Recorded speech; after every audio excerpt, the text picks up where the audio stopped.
Hello. Hello. Jesus Christ. Hello. Why? Welcome to the stream. You guys, welcome back. Welcome back to more Dark Souls 2, Scholar of the First Sin. You guys, I went like almost like 10-ish years thinking this game was called Scholars of the First Sin. This version of the game. In fact, I thought that up until the stream playthrough, I thought it was Scholars with an S.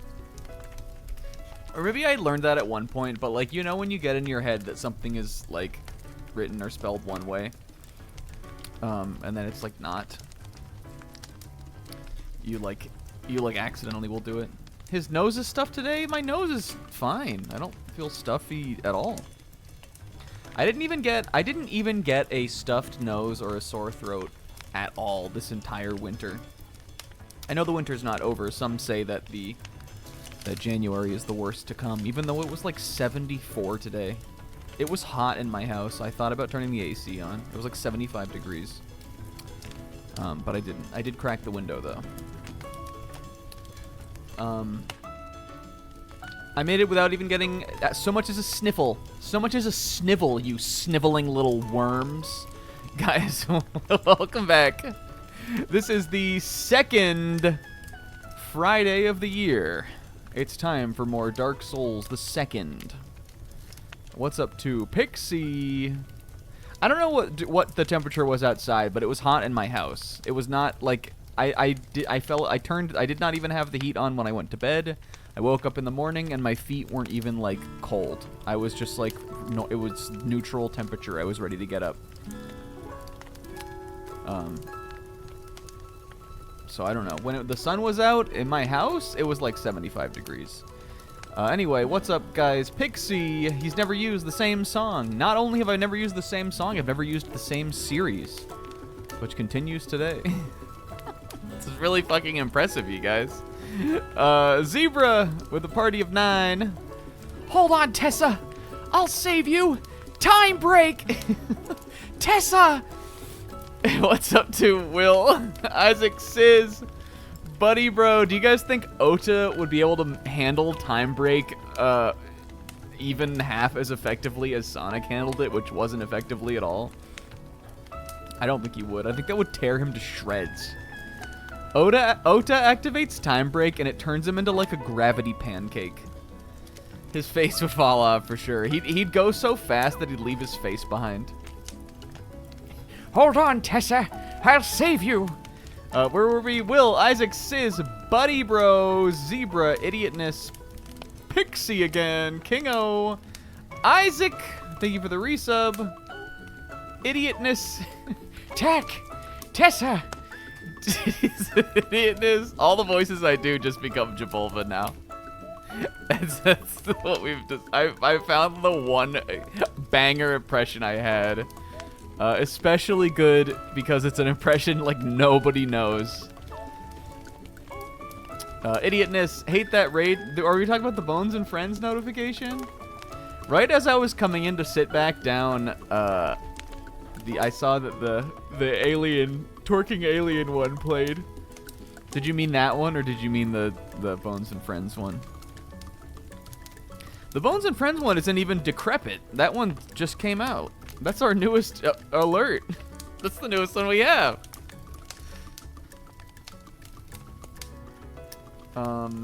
What else do we got here?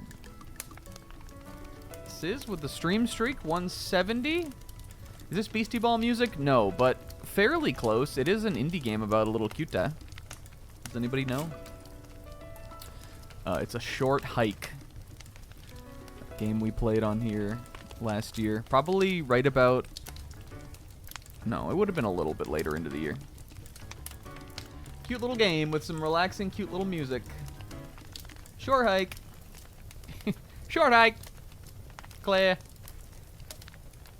I don't even know what the alien sub-notification is from. Would you guys like me to, Did you forget your emotes? No, Zebra, I promise I'm doing them on Sunday. Well, I did forget them both days last week, but this week I remembered that I'm gonna do them on Sunday. I came up with sort of a cope way to kind of like...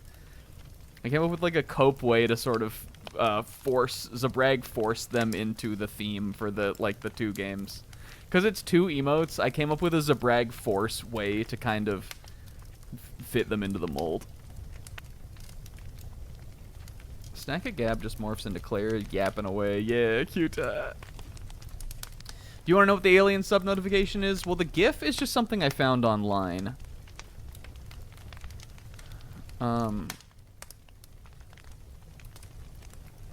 It's just like a twerking alien. The song, though, that if you watch her or know anything about her, I feel like most people in here know that, right? That's Madame Wario.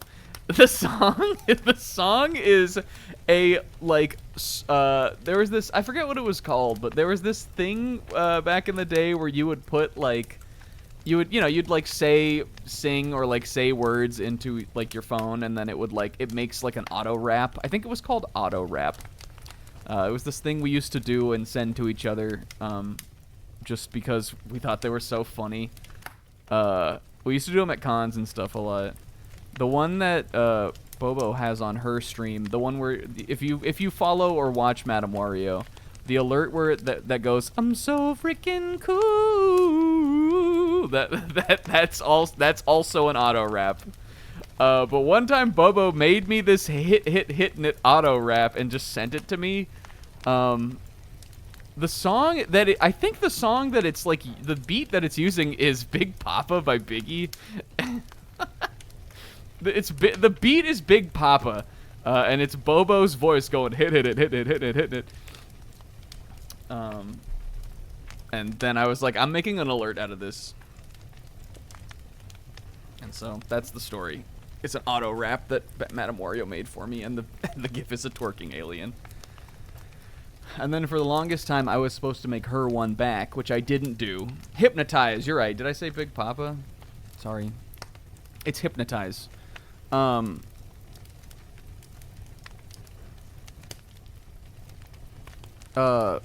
was I gonna say? For the longest time, I was gonna make her one too, and I never did. I kept putting it off. Now Bobo's the one who puts everything off. She never fulfills her game pacts. But back in the day, I was the one who was procrastinating on it. But finally, I made good on that because it's like half of those Halloween emotes that she plays every year somehow are me. Somehow I'm like half the Halloween emotes. And by half, I mean there's like 2 of them. You guys, welcome to the stream. Dark Souls 2. What if we introed every Friday stream this year by declaring what number Friday of the year it is? Do you think that could be a fun streak? Like this week, it's the 2nd Friday of the year. Time for more Dark Souls 2. It could be a little thing we would do like that.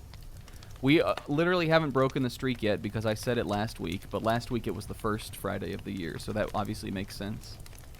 But this week is the second Friday of the year. I think we should do it. I think I can remember it. Maybe it'll help me remember how many weeks into the year we are. that will cause pain to people eventually. Let's do it. I'm declaring it right now. Spent a lot of time trying to justify why Golden Sun is actually good. It disabled me for at least an hour, but it was cope. It's just one of my... Sometimes you just have formative games. Just because I don't think it's good doesn't mean you don't. You don't have to think it's good. I love a lot of games people think aren't good, but I know in my heart that they are. Like DK64. Because, say it with me, Sana. There's no such thing as objectivity in art. There's no such thing as objectivity in art. Liking DK64 is only something that you do if you're cool and you want to get laid. Whoa, should we do a Chansey pick, you guys?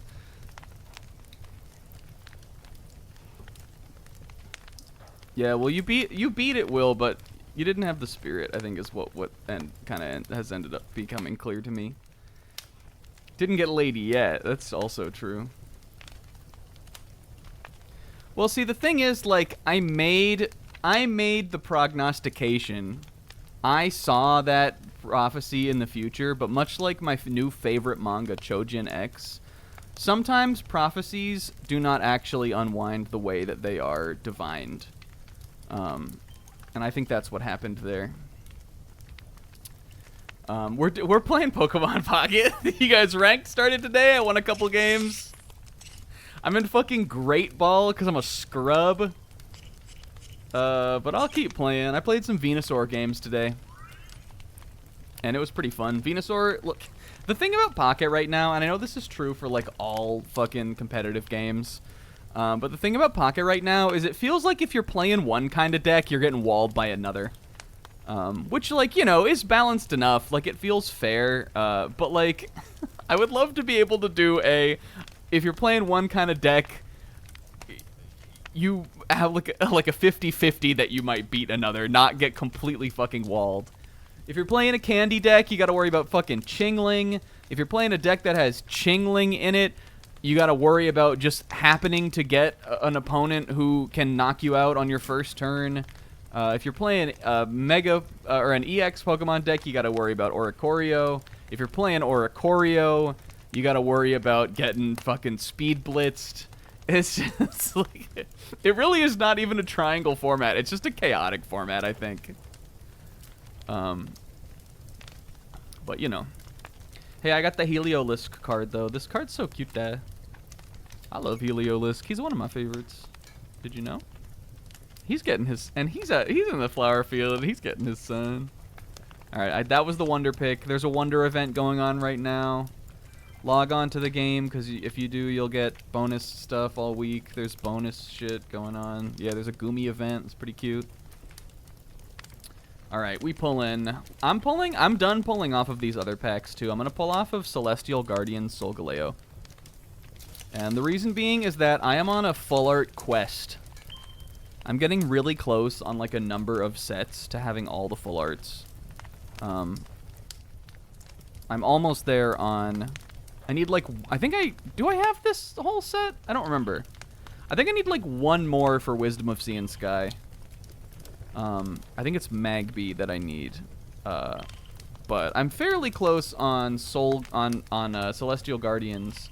So what I did is I put a bunch of Celestial Guardian full arts on my want list, but I put all of them from Lunala on there.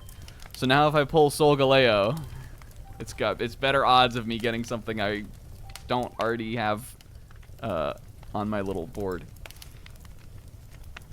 All right, ready? But here we go. We're doing it. Kondo Shake. This is Dark Souls, and it's the second Saturday of the year. It's the second Friday of the year. It's almost Saturday. It's almost Friday. It's Saturday, Friday, Friday, Saturday, Saturday, Friday, Friday, Saturday, Saturday, Friday, Friday, Saturday, Sunday. Oh, we got something. All right, we got Litten Mudsdale. I think that was the... Oh, I think that can be... Can that be a full art noise? I think of that as like the shiny noise. Picky Peck.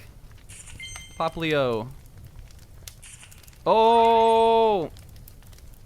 And shiny Starmie EX. Tight. Not what I was looking for, but like I think I have the magic touch for those shiny EX Pokemon.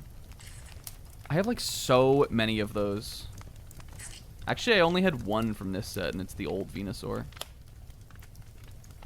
I also have the normal shiny Starmie also from this set. I have both of the shiny Starmies now. You guys remember Starmie EX? That used to be a card people played. I used to get tilted by that card. Back in the Genetic Apex days, over a fucking year ago. People used to play Starmie. The classic aggro card. Alright, with Articuno. Articuno is what I'm saying. You're fucking cooked. Nah, I have gotten good level ups now, and I've dropped the characters that weren't cutting it. I'm a well-oiled machine. Alright, guys, let's get ready on Dark Souls.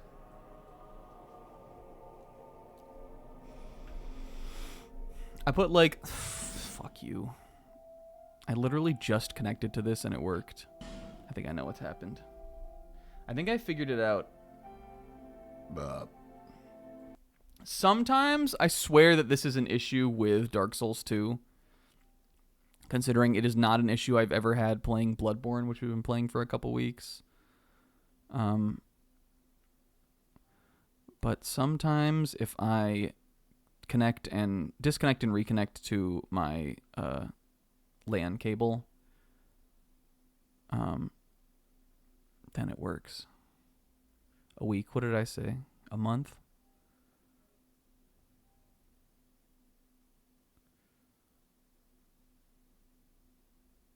A couple. Oh, a couple. I hope they're nice. Articuno, more like about to coom, yo. That's what I'm saying. That's what I'm saying.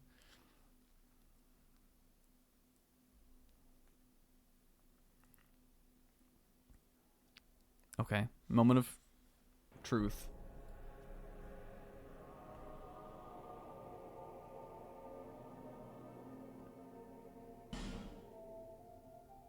Fuck you, Dark Souls 2. I'm gonna try our little thing that sometimes works literally one time. And if it doesn't work, then whatever, man. If it doesn't work, then whatever, man. You guys, welcome. I hope everybody had a good week. I had a good week. I'm happy to be here. I hope that you are happy to be here also. Last time on Gerivers.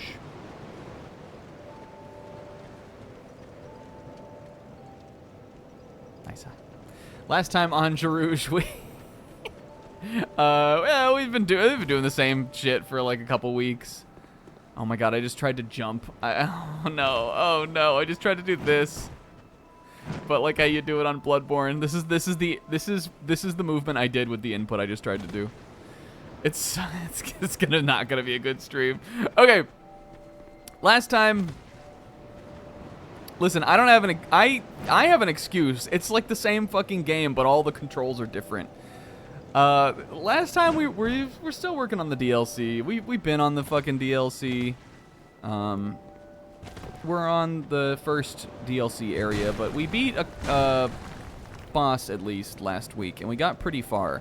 I think we could probably finish it this week, provided I don't forget the controls constantly, and I don't press triangle when it's time for me to heal, and I don't double tap circle when I want to jump instead of click R, left trigger, left stick, whatever it's called. So, like, unless we just don't do anything good or anything bad, we'll just win. As long as we never die and we win at every boss, we're good. Let me also... I forgot to get rid of this thing. There we go. Okay, I'm trying one more time. If it doesn't work, whatever, it doesn't work. Okay, fuck you today, then. Boo. Again, this has not happened once with Bloodborne or anything for me, but it happens on this game. I promise you it's a problem with the game. But either way, it doesn't matter that much. I know, isn't one of these areas supposed to be like a PvP area or something? Maybe this is better for this week. But yeah, we're still here. We're in, last week we beat the fucking Nashandra's evil sister. And then we found out that, like, women are the root of all the world's problems. Not my words, the game's kind of. That did not come out of my mouth. That came out of that's Dark Souls 2's life ideology, I guess. I'm not saying I agree with it. And hell yeah, now here we are. Why is there a fog door here still? Is there another boss? Am I in the right place? Where the heck is this? This can't be the right place. Dragon's Rest. No, this was it, though. What the? Remember we beat the boss. And then there was that big door thing that opened up. Did I, like... How did I get here? Oh, I guess I came down from here. Okay, this is the door. Here's the fog door. Did we notice there was a fucking fog door here, though?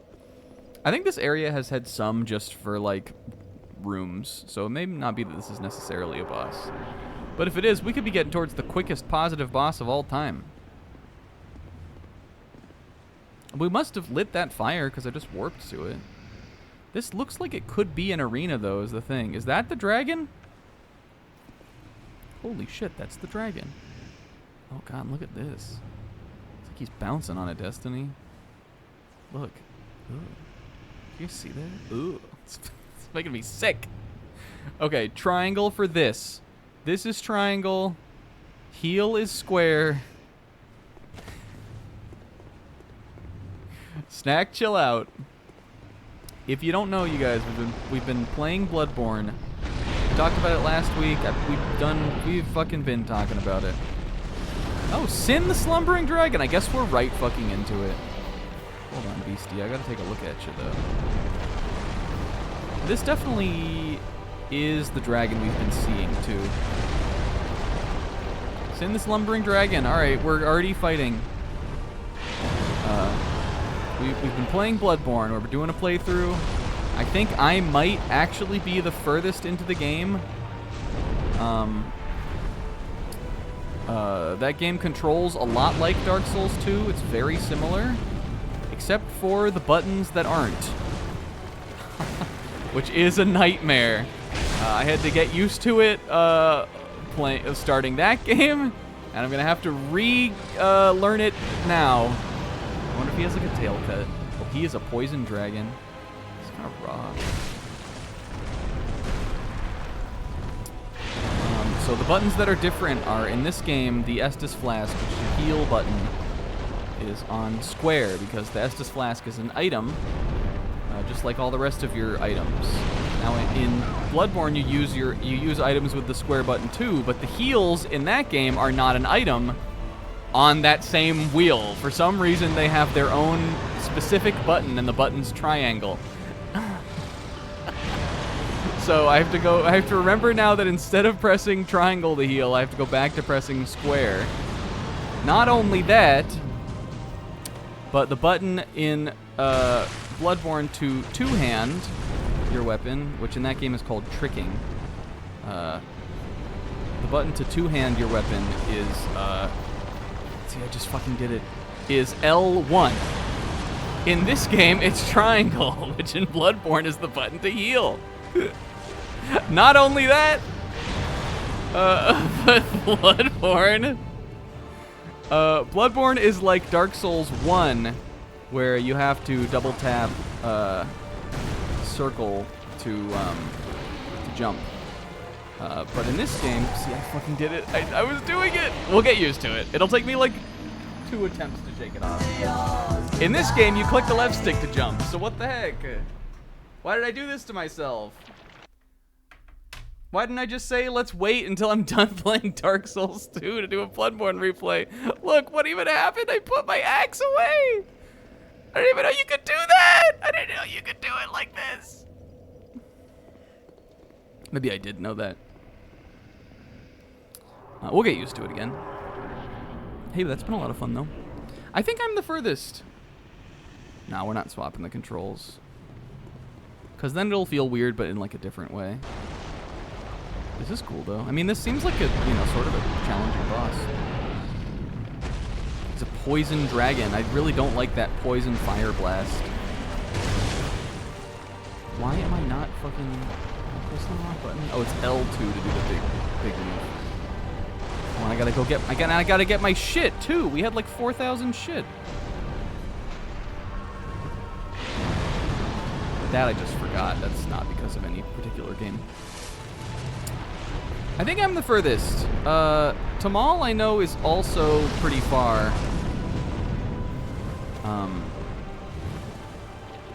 But if he's not, like, if I'm not ahead of him, then we're in, like, the same place, I think. I have been putting off doing the Forbidden Woods because I am, I don't want to get too far ahead.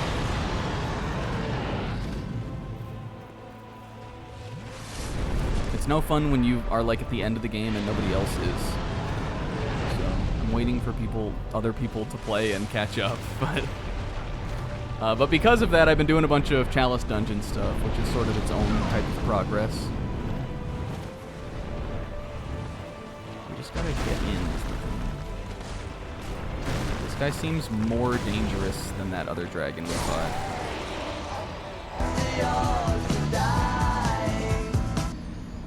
The problem with that guy is that he was too big. This guy's fast. Like, we may need to lock off sometimes. Says, and I acquired houses this week? I gotta hear about this.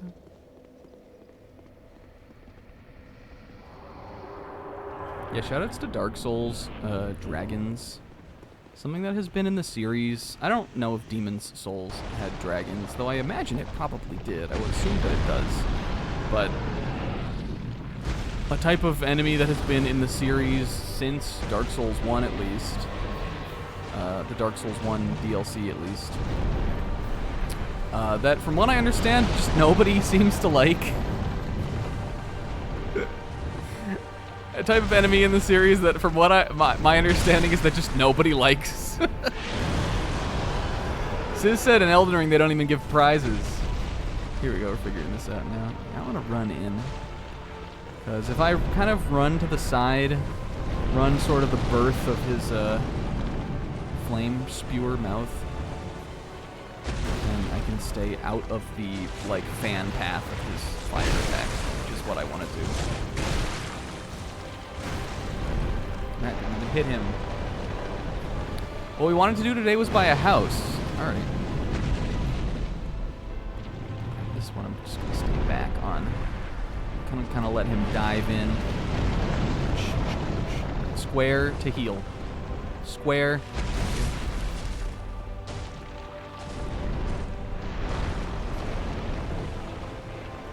Yeah, I mean, I like the Black Dragon Calamite. I remember that being fun. I definitely think there were, like, 2 objectively better bosses in the Dark Souls 1 DLC. But, like, it was a pretty good DLC. I had fun with it. I feel like he's at least in the upper half of the bosses from that game.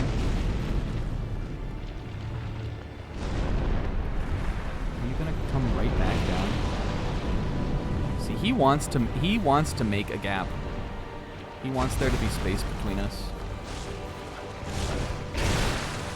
I found my little sweet spot here, though, because this dragon does not seem to have, like, a leg stompy attack.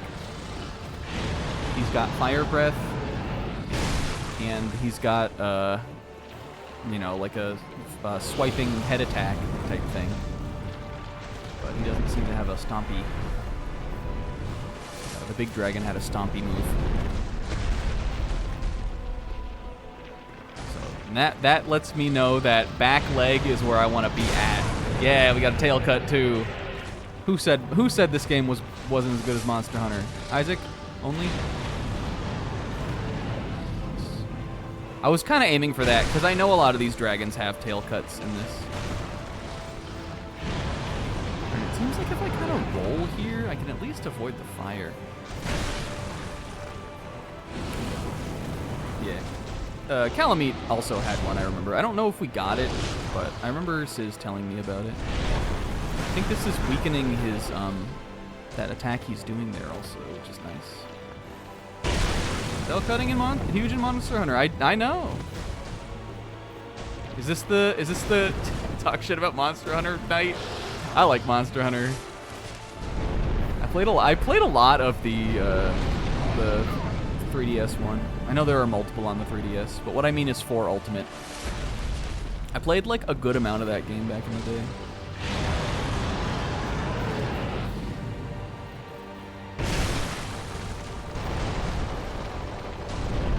I think I might have beat this. Like, I know like that game doesn't really have as much of like a story mode, but it definitely does have a single player mode, and I might have beat it. I played a lot of that. I'm gonna get poisoned here in a second. Not if I kill him though. Easy mode. Look, we're back. You know what Bloodborne did do? Bloodborne was fucking... Bloodborne was a Vegeta gravity chamber a little bit there. Though, I don't know. Yeah, I mean, I think I actually probably didn't beat all of the monster encounters, but I got, like, pretty far into it. And we did play a couple times co-op also, which was fun. But it got to a point where I was like... I think I would be having more fun grinding for like gear sets and stuff that I wanted if I had people to play this with constantly. And like I just was not in a point at that point in my life, nor have I ever been in a point in my life where I've like really wanted to play a game like that constantly. But I liked it. Is that it? Did we beat the DLC? I said 6 or 7 in a very genuine manner at the table today, and my boss fucking got me. Oh, I bet we're going to go back now. I bet we're going to go back in time now. Did I get anything from that tail cut? Don't you sometimes get, like, a weapon or get gear or something? Or is that... Am I thinking of Monster Hunter again?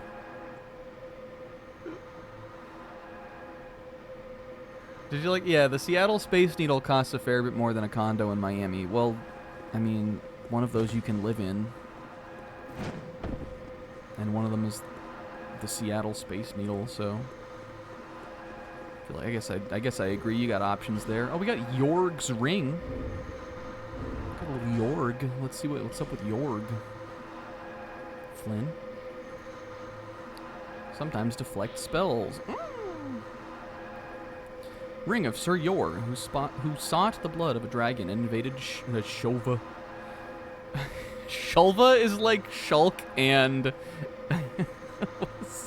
what is Shulva the fusion of if one of them is Shulk? Mulva? Shulk and Mulva from Seinfeld? Is that that's like a fusion form? Shulk and Mulva can deflect spells. When Sir Yor faced Sin, the slumbering dragon, he drew blood with a flash of his steel. But Sin responded by spewing forth the poison that had long brewed within him. I got that shit brewing in me, too. Blanketing the city in a miasmic cloud. Did we get this Ring of Flynn down here, also? I'm not Flynn. You can live... in that cardboard box you call a home. You can live in this, yeah, you know what, Pixel? After that, why don't you go on and try? Why don't you go ahead and try it? I'll come pay you a visit. And by that I mean I'll go have a nice fun outing, a nice day at the Space Needle, and I'll stop by the dumpster out back if I feel like it, I guess. Oh, it's for Sizz. Oh, okay. Well, I think Sizz should go for the condo in Miami. Oh, yours is the condo in Miami. Oh, okay, I see. Should I get this thing? That shit's not gonna go away, right? You guys, I think this started with Bloodborne. My, like, left forearm, I think, has a bit of a, like, a bit of a gamer, I've got a bit of a gamer, contortion. I've got a bit of a gamer distortion in my left forearm. Sometimes when I'm playing games, and it's specifically if I'm holding, like, I feel like I notice it more with the PS5 DualSense than anything else. The way that, like, my wrist, like, pronates while I'm holding this controller, it winds up, like, kind of, I think, twisting the bones in my forearm. And if I play, like, for too long of a time, and I think I'm, like, really, like, gripping the controller, it, like, it leaves me sore. It, like, hurts to move sometimes. It's like a gamer ailment. Does anybody else get that? And I think what it was is, again, like, okay, we've been having a great time playing Bloodborne. I love Bloodborne. But I'm using one of these. But because that game is so intense, I get really bad, like, controller vice grip playing that. This game is, like, just, like, you know, the bosses are so much slower, but also you're slower too. So I'm not saying I think that this would be, like it's going to be, like, a cakewalk just because I played that for a week. But in that game, like, the bosses and monsters and stuff are so fast, and also your dodge is also fast. So I'm like, yow, yow, yow, all, like, around all the time. And I like, if I don't catch myself, I am fucking, like, squeezing the life out of my controller playing that shit. I get, like, into it in the way that, like, some people, you know, like the classic, like, little brother or dad or parent thing where they're, like, moving all over the place with the controller. I get kind of like that, but it's with how hard I grip the thing. And I think I hurt my arm doing it. I mean, it's not a skill issue. I'm doing good at the game. It's just I get so into it that I'm just, like, I have to catch myself. Mashing my palms together because I'm locked into the zone. Anyway, Vati Vidya. Are we going to the past now?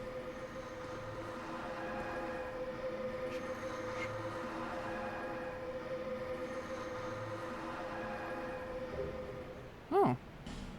Crown of the Sunken King. I'm putting it on. Hey, that's the name of the... Wait. A faint heat. Hold on, wait. Faint heat lingers in the ancient crown. This? No. This? Oh, it sucks. It doesn't even have good stats. Crown of the Sunken Mid. Crown of the Sunken King who once ruled this land. The king erected, hell yeah, the eternal sanctum below the earth to worship the great dragon. But the towering bulwark, one of my favorite words, crumbled with the city shortly after the dragon's awakening. But these were events of long ago, and today no one even remembers the king's name. We had to make a whole DLC about him because we forgot to put him into the base game. What do you know about that? Well, let's try it on at least. Oh yeah, that's a little too ornate for Gerivers, I think. I really think the crown... I mean, we've leveled this up 5 times also, so that's probably why it's better, but... I think the Crown of Bones is perfect for him. Bones and Friends. It looks like... It doesn't even really look like Bones from afar. It just looks like he's got, like a cool headdress where these things are sticking out of the top of his head. It's like he's got a backwards version of those metal head scratcher things. I don't know why I went back to Majula and I didn't level up. We also have 100,000 souls. In Bloodborne, that's like 1 level up. In this game, that's going to do me like 6. That might be the most souls we've ever had. In Bloodborne, that's like 1 level.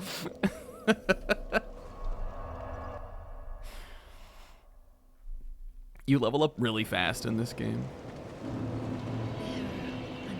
And by fast, I mean just like a lot.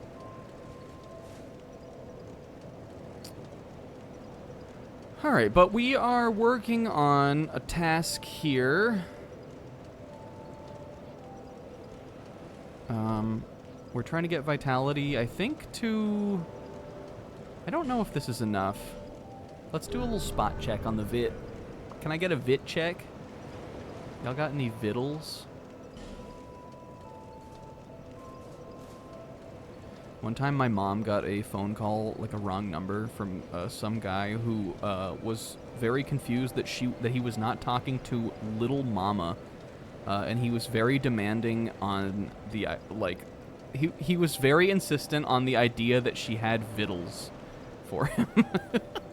He called up for vittles, and he was very confused to find that he was not talking to Little Mama. He was just talking to my own Little Mama. It was like a wrong number. We still, sometimes if I come around and I'm looking for something to eat, like sometimes my parents will put out like a little cheese plate or like a kind of charcuterie thing, if they know I'm coming over. And I'd be like, oh, you guys got some vittles out for me? We say vittles sometimes because of it. All right, we gotta be so close though. 70. All right, I think I need to put one more on it. And then we will be locked in on Gerivers Scissorhands for the last DLC. If you don't know, this is the build I'm going to be running for the final DLC pack, DLC level.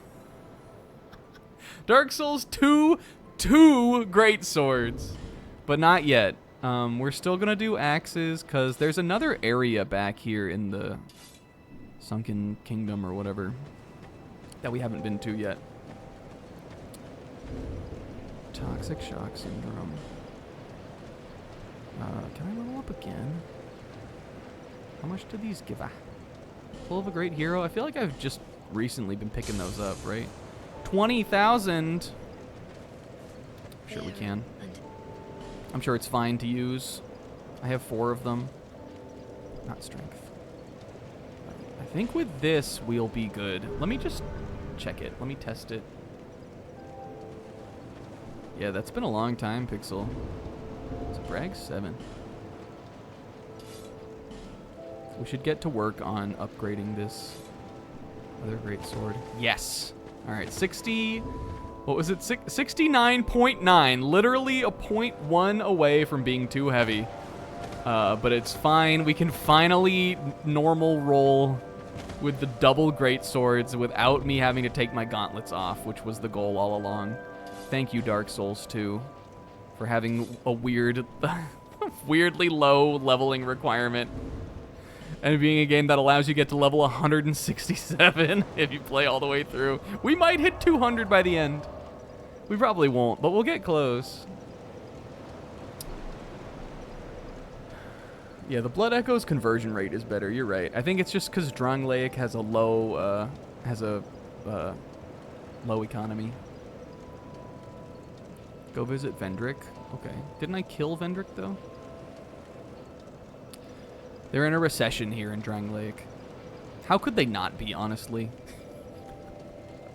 I look at a place like Brightstone Cove, Seldora, or like the Earthen Peak, Huntsman's Copse, and I say, this is a recession indicator. How could the economy not be spiraling in this in this fallen kingdom? Surreal to see game in the current year. If you don't know, oh, Fire Emblem is a surreal game to see. And GBA sprites and text on the portraits, but it's also running at 60. Yeah, that game is weird.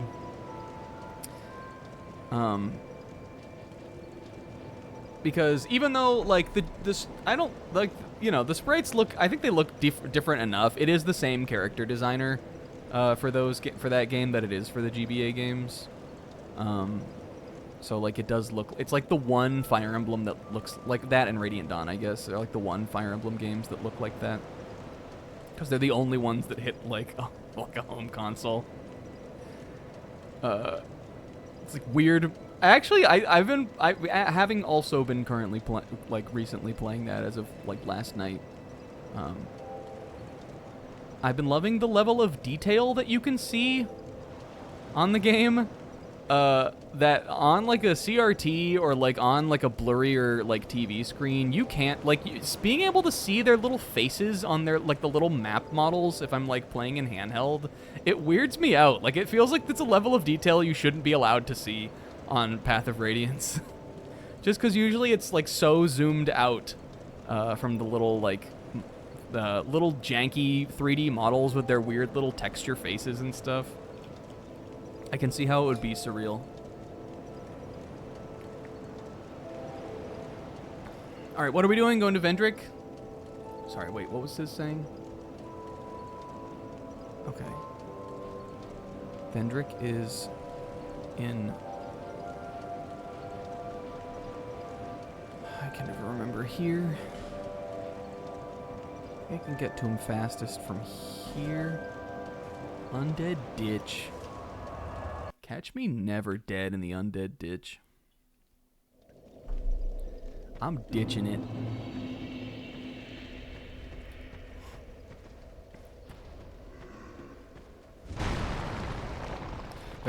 I've been trying to do a conversation topic, but also fight a fucking dragon. Story of my life. And I only got like halfway through what I wanted to say. We've been having a blast playing Bloodborne. A great game. One of my, probably in my top 50 games. I love it. It's the first one of these that I ever played, and I still kind of feel like attached to it for that. However, one funny thing about that playthrough is that maybe this is something that not everybody wants to hear, especially because for some reason Dark Souls 2 discourse has been all over my fucking Twitter feed lately. This game clears Bloodborne in a couple specific important ways to me, and I want to talk about that.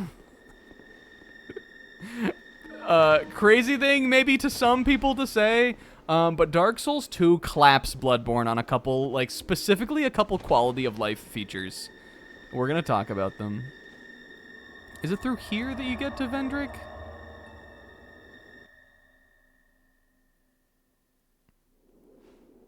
Yes. One cannot resign. Oh. Seeker What's up, dude? deliverer of crowns. What do you see in the flames? I don't know. I cast them aside. Find I chose to walk my own path. Answers. The crowns hold the strength of lords from times So much long bigger than past. stupid Gerouge. Seek adversity. So much bigger than stupid little Gerouge. Seeker of fire, coveter of the throne.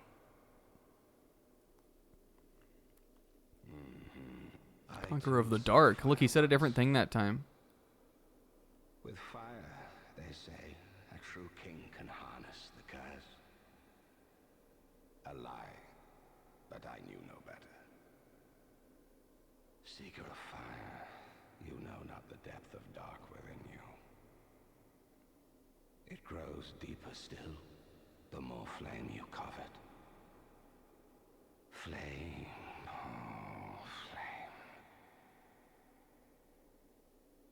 I am king of this wretched, unraveled kingdom. The economy is so bad right now, Gerouge. And claim their strength. Wait, I don't remember because it was a couple weeks ago. Did we do this before? Drang Lake will fall. Was he here last time we were here? Souls of old will re-emerge. With dark, unshackled, a curse will be upon us. And men will take their true shape. Gerouge is the most. I'm pretending like I'm listening right now. Even though he's like wondering if he left the dryer on, or like if he left the oven on, or if he's hoping that he's hoping that they cleaned the lint trap out of the dryer. Drang Lake will fall. The fire Okay, I think we heard this one. souls of old with dark, unshackled. Right. No, it's fine, dude. I found a different way. Drang Lake will with and Neither of those things are happening. Don't worry. I'm Gerouge, by the way. I killed you in the present. Don't worry about it. I saw adversity. I chose to struggle onward. It's fine. I'll be back. It's so funny to me. Introducing himself as Gerouge, and then the very next thing he says constantly is that he chose to struggle onward. Introducing yourself and then immediately exclaiming how you chose to break the cycle. Okay, Dark Souls 2 Now, okay, I'm not even talking about the performance of the game, which, like, obviously is nice. This game runs well. It looks nice in HD. I'm not talking about any of that dumb shit. I'm talking about we go back to Miyazaki's team on Bloodborne versus the fucking teenagers they pulled off the street and threw in the cellar to develop Dark Souls 2, as the fandom would have you believe. They had some better ideas than Bloodborne does. Unless this is stuff that also was added for this version of the game. In which case, never mind. Number one, do you see what we just did? Number one thing on my fucking list. Did you see what we just did? Did you notice what we just did? Maybe you didn't notice. Maybe you were too used to how this game works. We came to the bonfire. We sat at the bonfire. We clicked travel. We picked what area we wanted to go. And then we went there. And we didn't have to go back to the fucking hunter's dream every single time and sit through a loading screen and then sit through another loading screen to go somewhere else.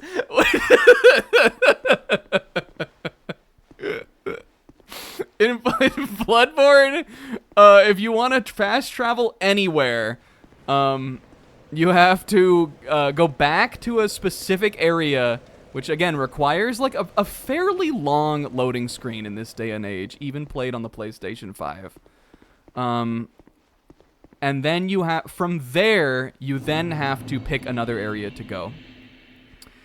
And you can be one of those like lore excuses gameplay type people all you want. I am also. I think that remapping the controls on some games is anti-art genuinely. But in this game, you have Majula, where is your little home base where you can go back to and be cozy all you want. Bloodborne has that too. It's called the Hunter's Dream. It's lovely. But I don't want to have to go back through the Hunter's Dream and talk to a stupid-ass little tombstone and then go through another loading screen when I want to go anywhere else in the game. I think it's a mind-numbing design decision. Yes, Sizz said another thing. Sizz, you're truing in this, and in Dark Souls 1 also, if you want to respawn all the enemies in an area, you can just sit at a bonfire, get back up, and the enemies have respawned. But in Bloodborne, the lanterns, you don't sit at them. They just take you to the Hunter's Dream. So if you're grinding, which is something you have to do in that game, and you just want to respawn the fucking big troll guys that drop blood vials, you have to sit through a loading screen again. Come on, man. It's just you have to sit through 2 more loading screens.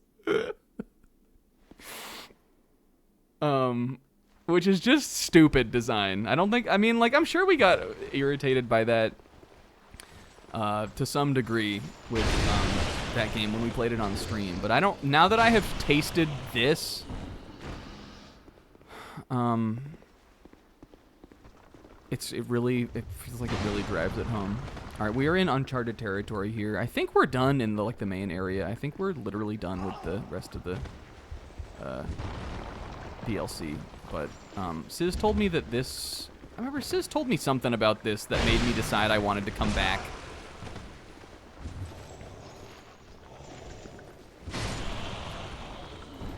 Yeah, I mean, I guess you could just die. Another thing that I don't like about Bloodborne, personally, this is more of just a personal preference, but I'm correct about it. I'm sorry, I'm gonna say it. I don't like. I personally do not like that guys can get your shit. I don't think these games need that. I think, especially in a game like that where. I guess in that, like, you can because you're so fast, you can pretty easily, like, run past monsters and stuff if you wanted to go back and get it. And that does encourage you to at least fight somebody. But the fact that monsters, like, in a game that sometimes is like that, can be that brutal, The fact that monsters pick up your blood echoes sucks. And I know that's not the only FromSoft game that does that. I don't remember if Dark Souls... Did Dark Souls 1 do that also? I don't remember. It might have. This game doesn't do it, though, and I think that was the right choice. I don't like that. It just feels like they're asking you to lose your shit more often. And in that game, it takes more of it to level up anyway than in something like this. So I don't even, like, it just feels unfair. Especially doing, like, I've been doing the Chalice dungeons, which are generally, I think, harder than, like when you unlock them and you've done a couple of them, I think they're going to be a bit more challenging than the, like, base game area that you're probably at that point, if you're doing them right as you, like, get them. And there are a lot of monsters in there that even with my, like, really fucking strong leveled up weapon take, like, 6 hits to kill and kill me in, like, 2 hits. If one of those guys picks my shit up, it's just fucking stressful. I don't like it. I dread seeing it. I hope some random-ass little mob enemy skittered in and picked them up and took them somewhere else, because then at least I'll know I can get them back. That's not, like, the biggest complaint, but... And that is another complaint. I feel like I had another one, but now I don't remember what it is. But I don't know, I just thought I would be funny about that. Say what you will about it. Having to farm for heals is, it's... I don't think I really have any upside towards it. I don't hate it that much, though. It's fine, I guess.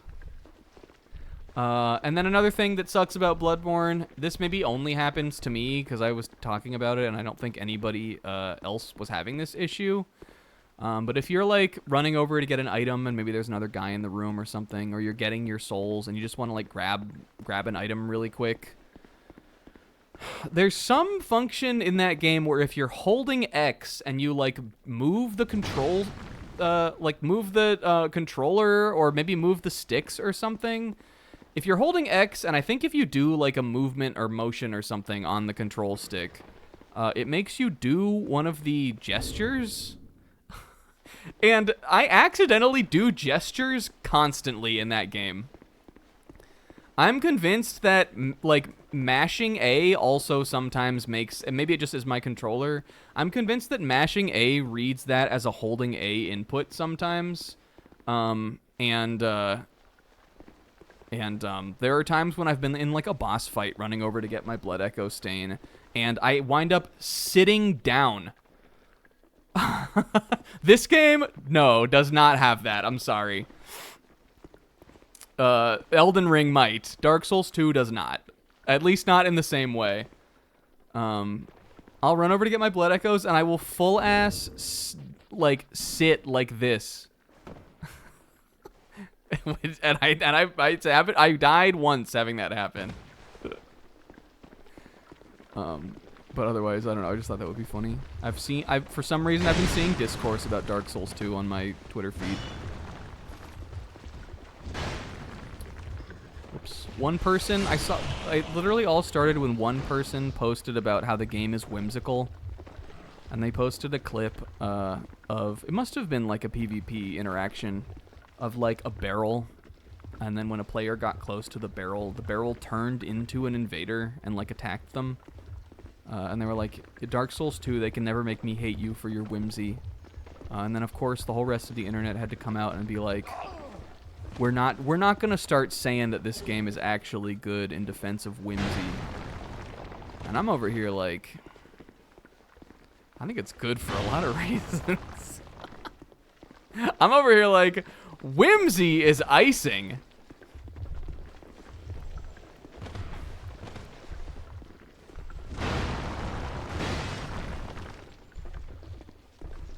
When was the last time you played Dark Souls 2? Because I'm playing it right now.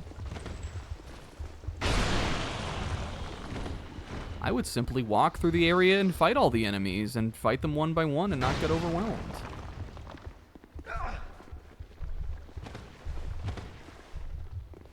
I would simply survive. I would simply break every single one of the little statues that shoot noxious poison at you, and it fucking sucks. I love that. I personally like that. I do hate these things also.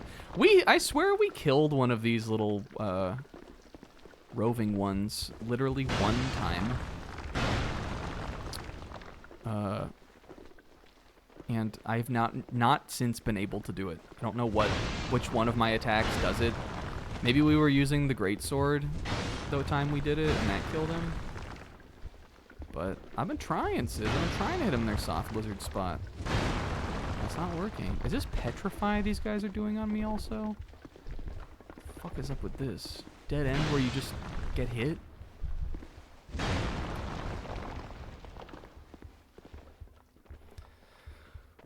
What do we think of the world of DS2? I like it. I think that, like, we said this, you know, we've said this a couple times, like, when we finished the game and stuff like that. I think I vibe with the design overall, like the level design overall less than Dark Souls 1. And the reason why is that Dark Souls 1 has like the cool kind of more like Metroidvania world. And this one has, like, the world feels a lot more like just a bunch of levels that you go through. It's just that you can go to them in any order. It has, like, Mega Man design, kind of, where it's, like, the hub, and then you kind of, like, I mean, it's, you know, it's more complicated than that. Yeah, we gotta let this build down. But, like, it's kind of like, in this one, it's kind of like you pick a path, and then you go to the end. And then when you're done, you warp back to the hub and you pick a different path. Whereas Dark Souls 1, like, loops around a lot more, and I just sort of think that's more interesting design. But I think specifically with the, like, theming of the levels, like the aesthetics and the, like, mood and, like, all that kind of. I mean, yes, are there a lot of, like, grungy, gross, like, caves and shit like that in this game still? There are, but that's also just sort of part of the design. But I think overall, I think the level theming I liked more in this compared to Dark Souls 1.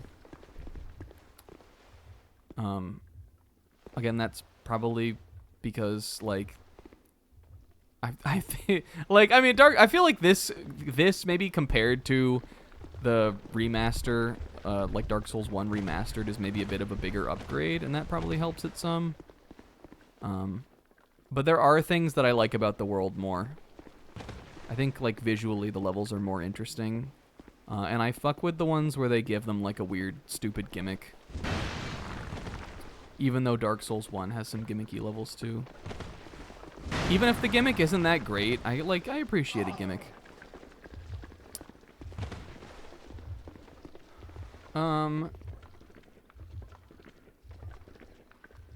Yeah, I lost my shit to the big axe giant in the early streets, and then he had my shit, and he killed me again. That's what I'm saying. That shit sucks.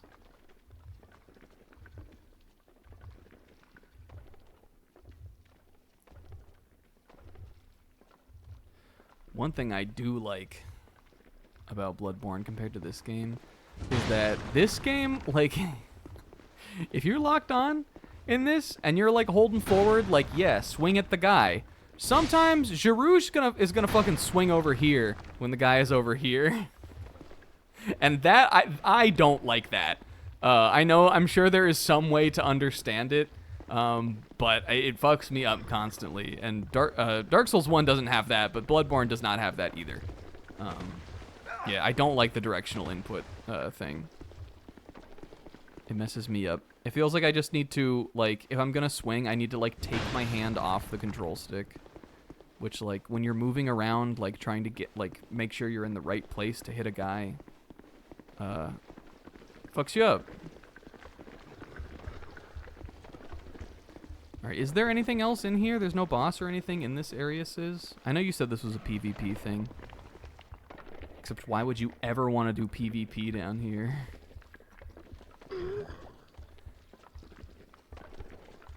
Let's see. It was designed to be a co-op dungeon crawl. I see. Alright, does anybody want to jump in? So we can still crawl. I mean, that wasn't like a hard area. Here we go. Maybe I did go this way and I was just yapping. There is more down here. What I'm getting from that, Sis, is that means that there will be a boss that they don't expect me to beat alone at the end of this. Which should be fun for us. But it literally doesn't matter because I'm already positive boss. So we could just not do anything else for the whole rest of today and it'll be fine. And also I'm Gerivers. Now I'm Gerivers in the corner.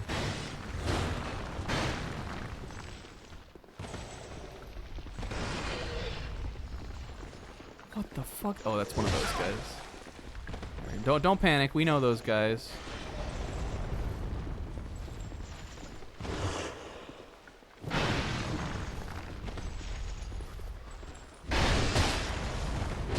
Poisoned as long as I'm not Petch. Good. Yeah, putrescent night.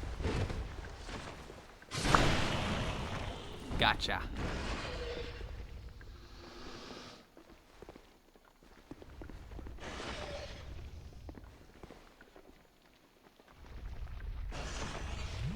Look. My poison's gone. In addition to the Bloodborne, again, I said this earlier, we were a little disorganized, but it's fine. When are we not? Ugh, look at his hair. Ugh.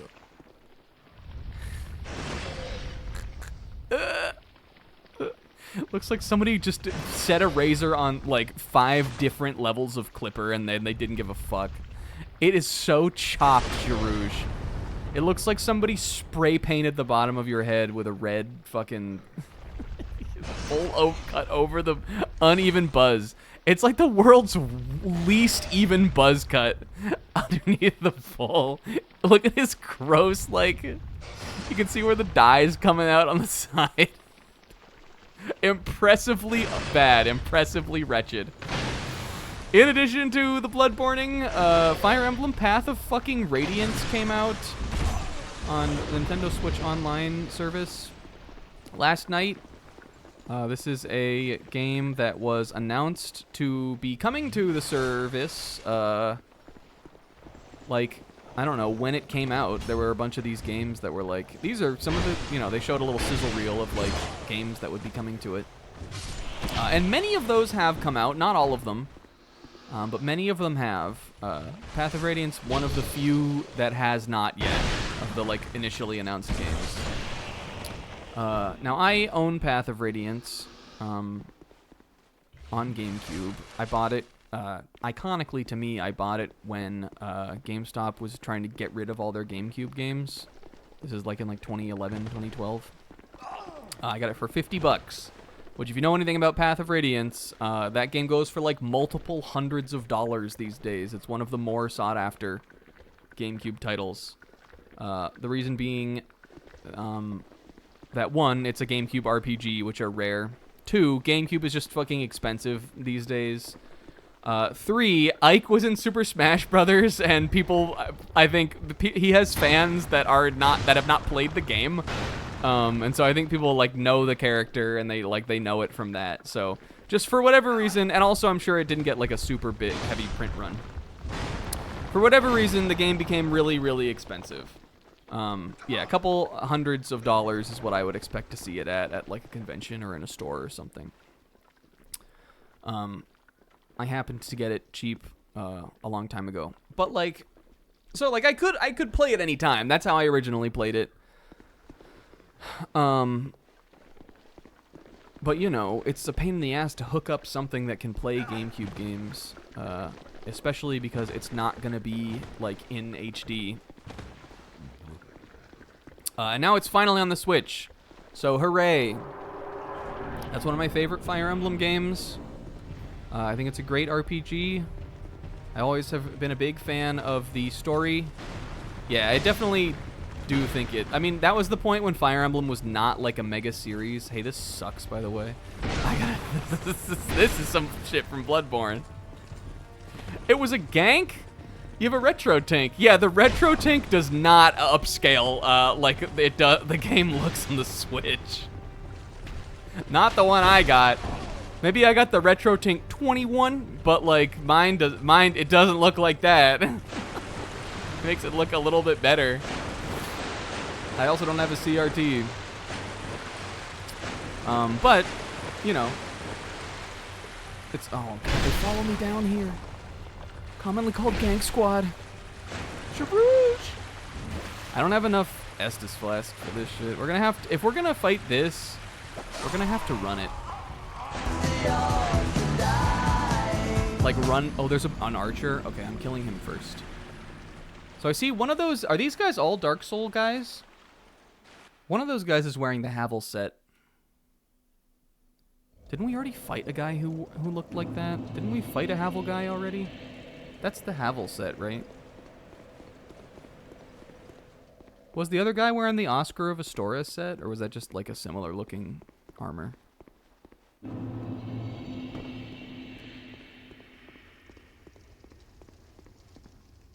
Are they Dark Souls 1 guys? Anyway. Okay, let's see. I think it's, where is it, over here? So anyway, Path of Radiance. I've been excited for it to come out because I wanted to replay it.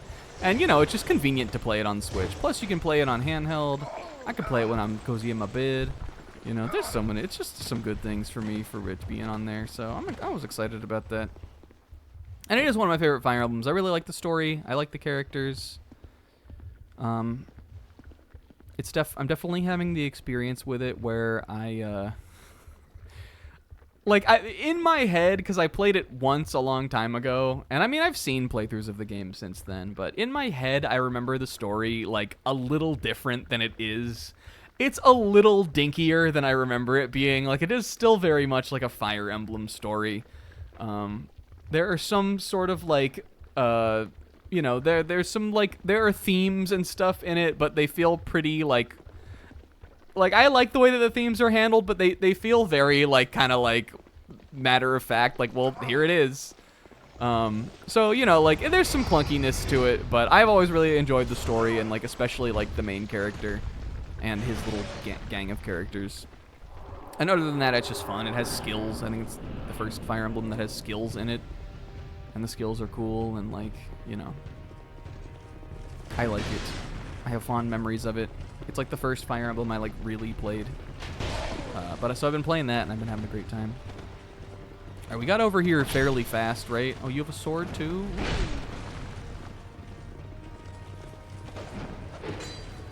All right, boys. Maybe I should kill the Havel guy first. Be the slowest, right? No, that guy, he backs out so far. I'm gonna rush him. Oh, we might need the, we might need the guts sword for this. I don't know if this is happening with the axes. Woo! Yeah, this is the Kingdom Hearts 3v1. Oh wait, we do good damage though. Afflicted Grave Robber. Took a lot of damage from that. All right, that's bleed that he's got.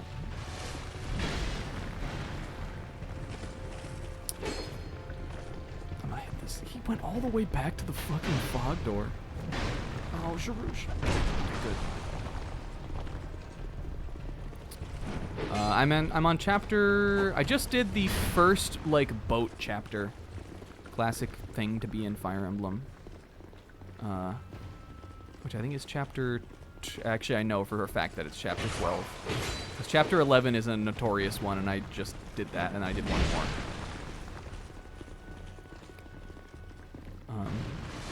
And I'm kind of flying. I've had fun kind of figuring out what units I want to do.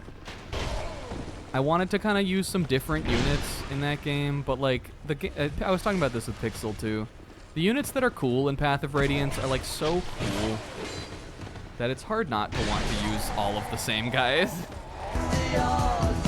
Alright, that was some progress. I think the guy who runs out front is who I'm actually gonna deal with first. It seems like I would want to deal with the archer guy, but he backs so far back there that I think I can just leave him back there. The guy who runs in he's gonna put distance between him and the Havel guy on his own. And he, that one big L2 I did on him did a lot of damage. Yeah, I was really trying to figure out how I could make Leaf work. And I mean, like, you know, you can just use Leaf. Like, it's not like you have, you know, you don't have to make her work. But like, whether or not I wanted to kind of do that with the other guys I was gonna be running, yeah, I decided against it. I think I'm gonna use Ranulf. But I know you get Ranulf like so late into the game. There's like a handful of chapters left. Oops! By the time you get Ranulf.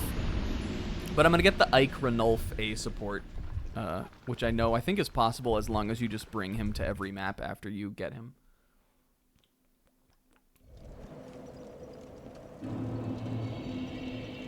Alright, if we're gonna be doing this shit, I'm gonna need to pop another Humi. I don't even want to look at my hair right now, Gerivers. Don't even do it. Gerivers, don't even do it. Don't let him talk about you like that, Gerivers. Your haircut looks fine. It'll grow back. I'll do something you can't do in Bloodborne right now. In Bloodborne, you can't do that. Just saying, people. I think Sizz said it, but I forgot to. I saw it, but I didn't comment on it. But I do really like that the fast travel in this shows you a little picture. I do think some of the pictures are bad, which hurts that feature a little bit. Some of the pictures I think are hard to tell what you're looking at, which doesn't necessarily help when you're trying to figure out what picture is going to get you where you're trying to go. But I usually am pretty good with like the names of areas and stuff like that, so it hasn't been too big of a deal for us. As long as we get past Wormy here and past the putrescent knights, scrumptulescent knights, then there's no threat of petrification in this room. So, other than how petrified these guys are going to be when I finally solve the fight. Coming for your friend here.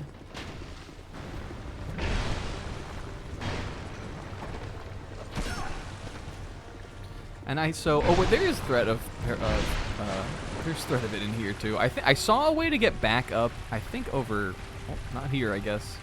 I saw a way to get back up somewhere around here. I'm gonna try to find that because I think that could be huge. I do think I need a way to escape, and I need a way to run these guys around. God, is there not one? Oh, never mind. I guess there's not one. Let's look a little, just trying to be sure. Let's look a little bit closer. It's not there. Oh, here we go. There is. Okay, I thought I saw one on the other side, but there actually look to be two pools. It looks like there's two. There's one you can go down there, too. Alright, well, we're still in it. Where did the archer guy go? Okay, he's over there. Which means he can't get to me from... He's going to have to come all the way around to get to me from here. See, that's the kind of stuff we got to do. And then just get out. Detach from there. Don't... That is a... Man, I tell you, that is a great bow. I've seen a lot of great bows in my day. But that is a great bow, dude. That should knock me on my feet. Gerivers, can you run, please? Over there.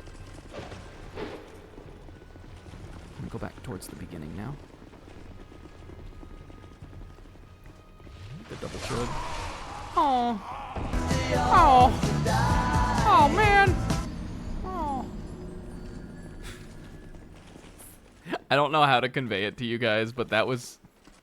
That was Chris Wolfhart. Oh, man.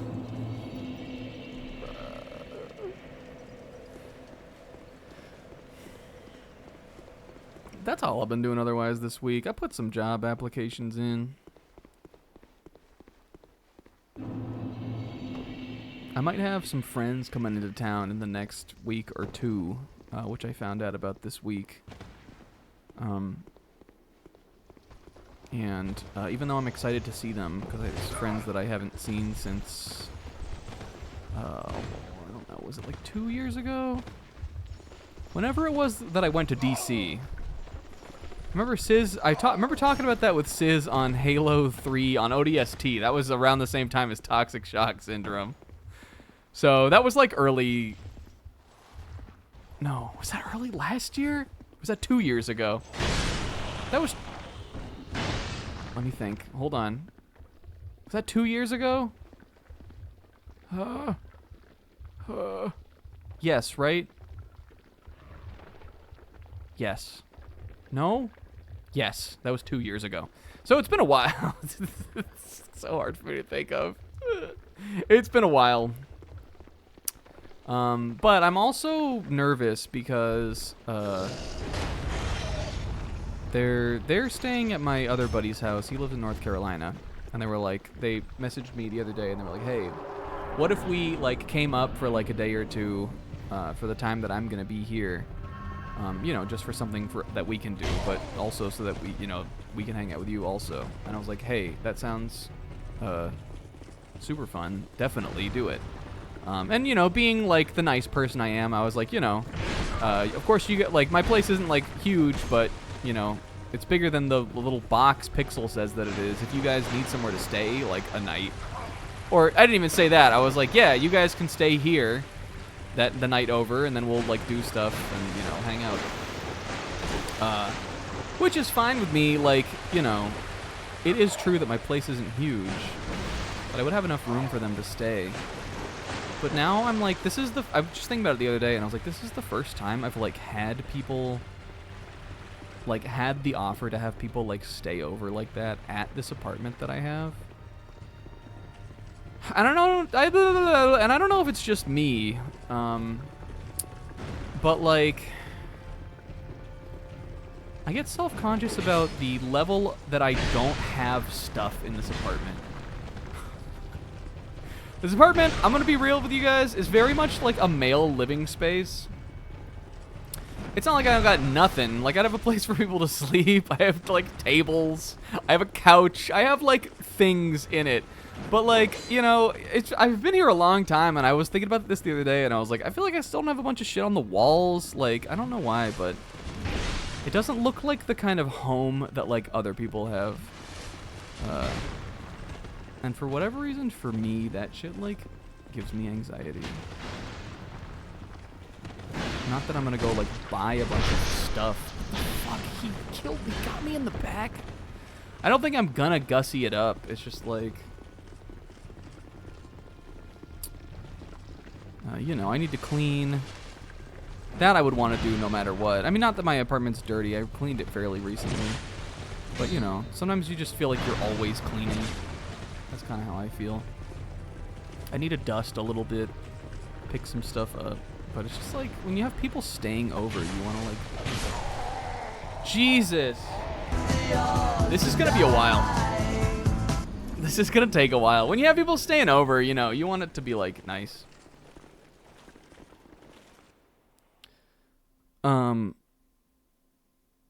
I do love to poke around a home.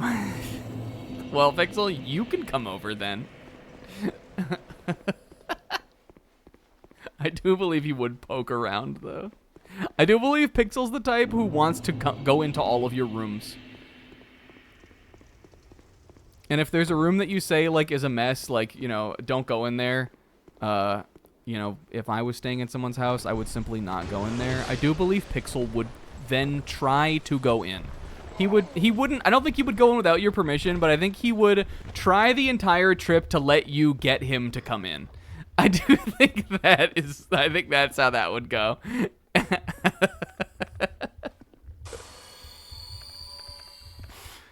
But, I don't know when exactly they're going to come.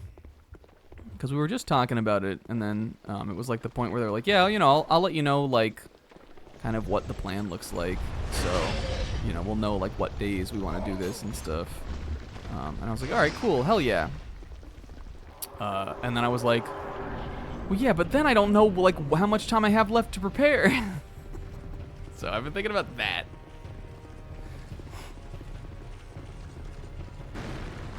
But, you know, that should be fun. I'm sure, like, again, at the end of the day, it's like, I get like that about stuff before they happen.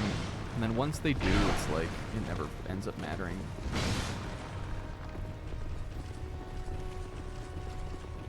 You obviously care more about your space than what other people care about it, but... Big damage.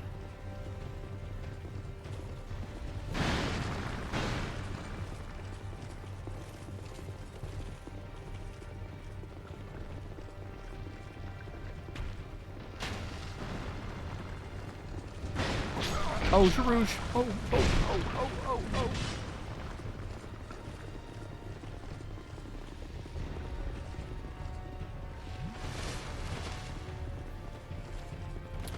I'm also right now, here's another thing I'm fucking bemoaning.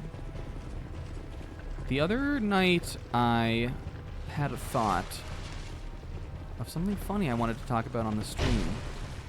And now, for the life of me, I realized that not only did I not write it down, but I don't remember what it was.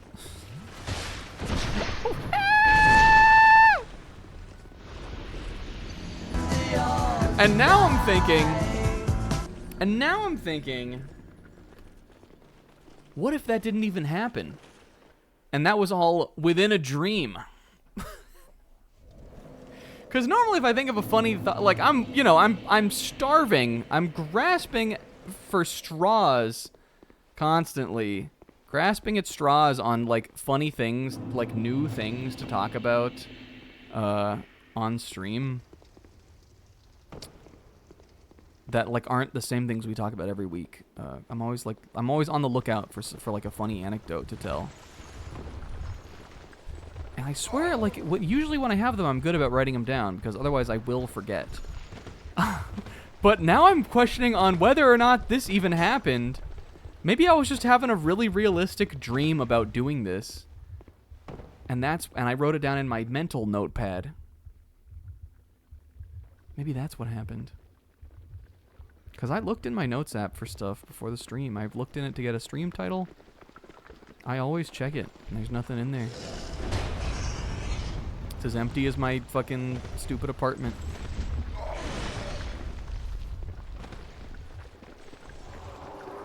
Hey, the stream title, that was a suggestion. I think Isaac came up with that one. And it was a suggestion from like a really long time ago. Like months and months ago. But I was sort of waiting for like a session. I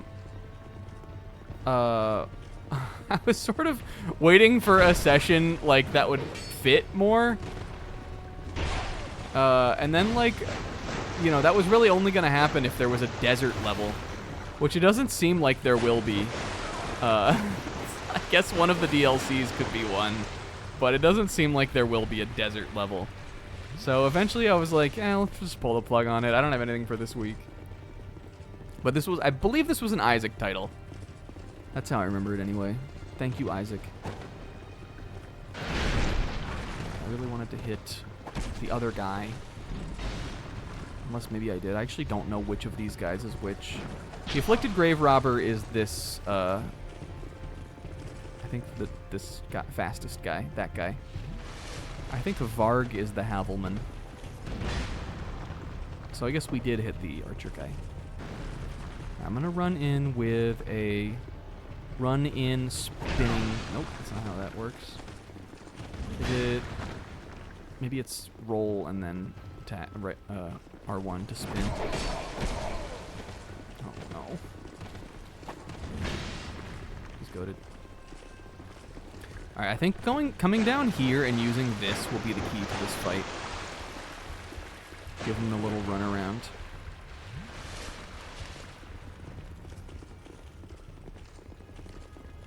Yeah, you're right, Sis. We did do that. That might have been before it was suggested.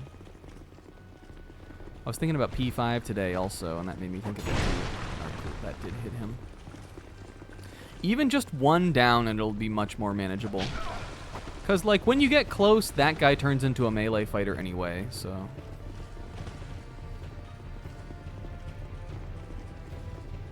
I like this thing, too. Anywhere I can kind of get around him. Yeah, there's one of the Chalice Dungeon bosses, the Merciless Watcher and Chieftains, which is one of the easier bosses in Bloodborne. But one of the ones that they're in the second floor of the first Chalice Dungeon, which again I did really early into that game. I also beat them like very similarly to this, just cheesing them. There's this arena that you fight them in where you basically can get like above them and then just drop onto them for plunging attacks. And I don't know, that's what I did. It's all of the damage I did to that boss, I think, was through plunging attacks.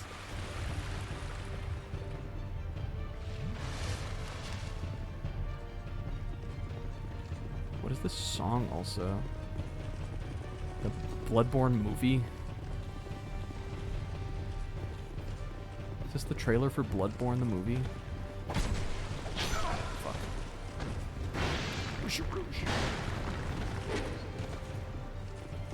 These guys are goobers. We're getting there though. It might not seem like I'm doing anything. I promise you we're making progress. Sarah the Old Explorer, he is going down.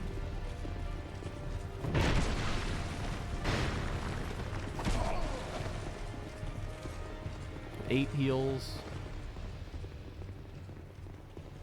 Yeah, this does seem like it would be fun to do co-op. There wasn't really much dungeon though, like before this. We didn't really do anything. Ow, ow, ow. Oh, don't get stuck on that.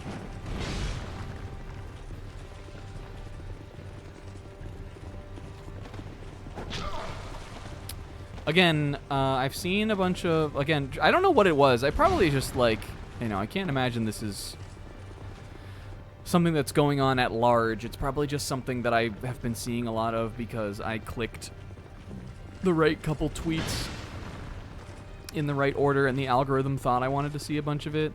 But again, for some reason this week I've been seeing a ton of Dark Souls 2 discourse, including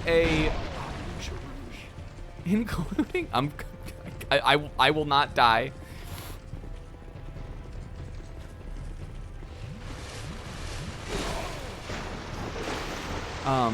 Including like a compilation of a bunch of clips of Dark Souls 2 players rolling and getting hit still.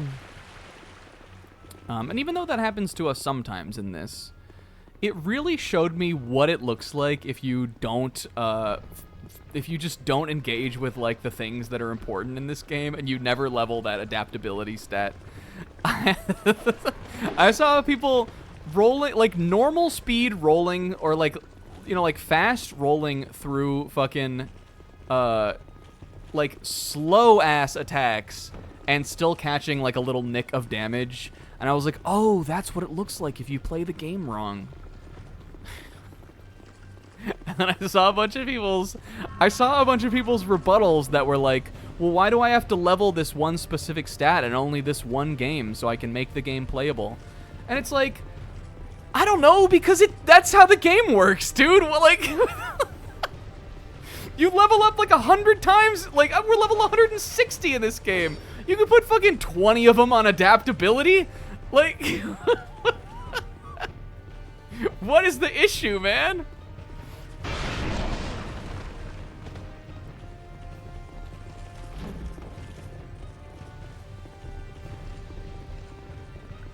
No, I mean, like, what all that it was is I tapped into this vein of, like, Dark Soul fans who were arguing about this one thing.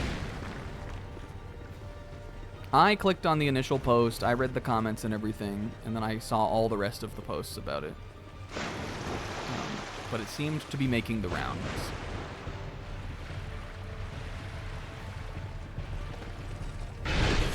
With Dark Souls people.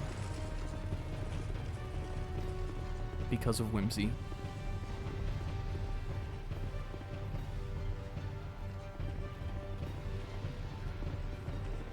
The music is so funny sounding. It sounds like that Gaylord Hotel theme. It sounds like Gerouge is fighting these guys to.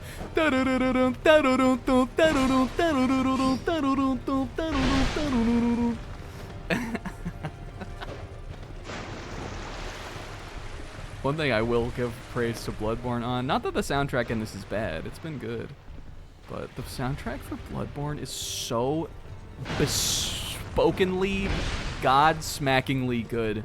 The boss themes in that game are so much better than they are in, like, either of these.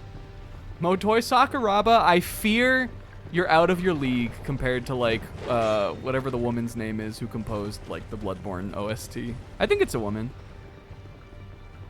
She actually, the composer for the Bloodborne, like the main lead composer for Bloodborne, because I think there were a couple on it, but you can tell who the lead composer is. I think she wrote the, I was looking at this the other day. Oh, I've never been down here. Okay, it's over here. She wrote the new final boss theme for this game. I was looking into that once we beat the game, so this was like a month or so ago. But the primary composer for Bloodborne, not Motoi Sakuraba, she wrote the Albia Scholar of the First Sin theme, which if you go and listen to it, sounds so much like her style. You can really tell that it's her, like, once you know.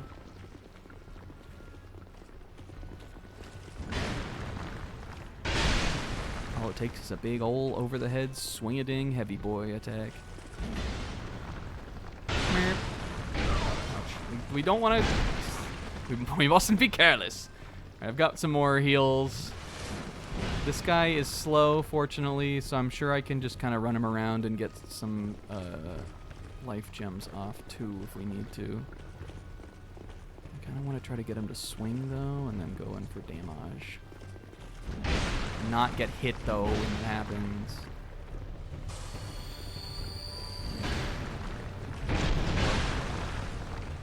Oh, did not... That's... I don't know who made that input, but I hope it wasn't me. Okay. Oh, he's... Oh, you're chugging, Varg? We chug, Varg? Chug my Varg, dude. Fuck.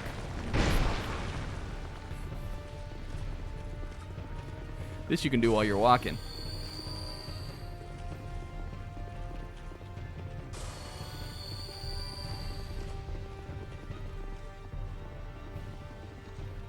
What is a good place for me to kind of... The thing is, he, compared to me, he is not, like, so slow is the thing. Those, like, big multi-swings that he's been doing, he can get those off fairly fast. We are slow is the, like... Jarouge, he is slow.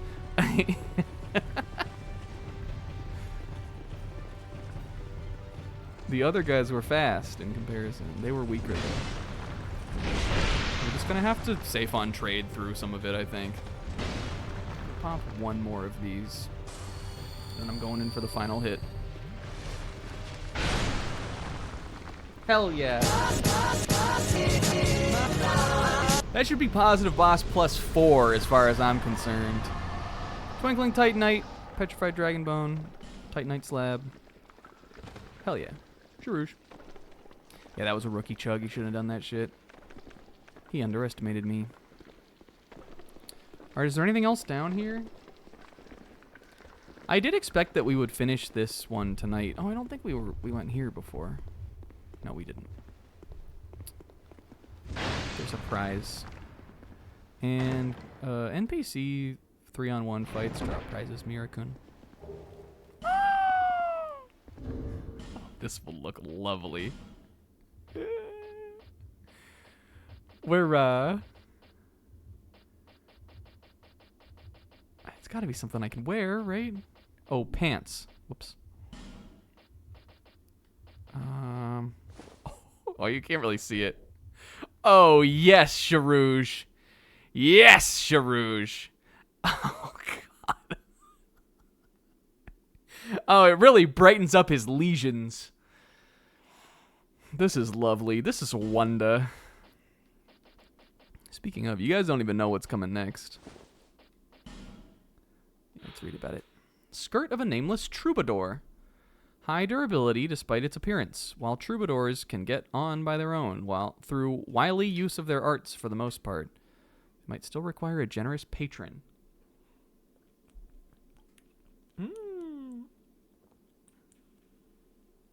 Capture the attention of a candidate for the position. I don't need no candidate. I broke the cycle, I'll have you know. Hey, that was lovely. He is so ugh. Fucking Gerivers. Oh, I'm so afraid I was just gonna fall to my death. We can attract Fiora?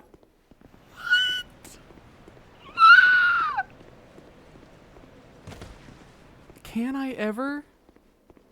Not really. Oh, I wish I could have given it to Fiora to wear, because that would be so nice. If I ever play the game again, I am absolutely going to like wait as long as possible to give Fiora something to wear so I can get her pick out something funny for her, and that would be so good. Hey, we did it. One down. DLC complete. What if I had a new one? Alright. Let's use the souls that we've got right now to put some levels on the other great sword. Repair. No. Reinforce. Because if we're going to be dual wielding these, which again, we're not doing next. We have a whole DLC and then we're doing one. On the last one is when we're using these both. We're going to do one more, I think, with just the one gut sword because I've got another gimmick for it I want to do. Okay. We should be good on this for a while. I'm sure I have a bunch of Titanite. Alright, +2. Large Titanite shard, I got it. 2 large Titanite shards, I got it. I got it. Chunk, I got it. Dang it. Oh, we got a Titanite slab. I need 2 more chunks. I'm sure I'll get some as we go, though. I'll be around. And, you know, +7 is good. And I still got enough to do another level.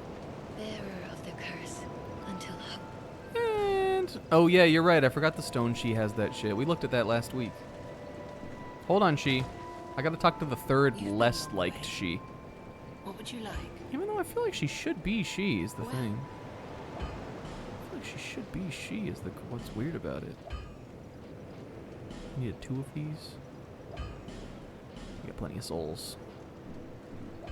Visit me again, whenever you please. Something about the voice, or just that, like, I don't like her, that rubs me the wrong way. I think it might be, like, I don't know, I'm not sure what bugs me about her. It might be, like, her voice, or just the fact that I don't like her.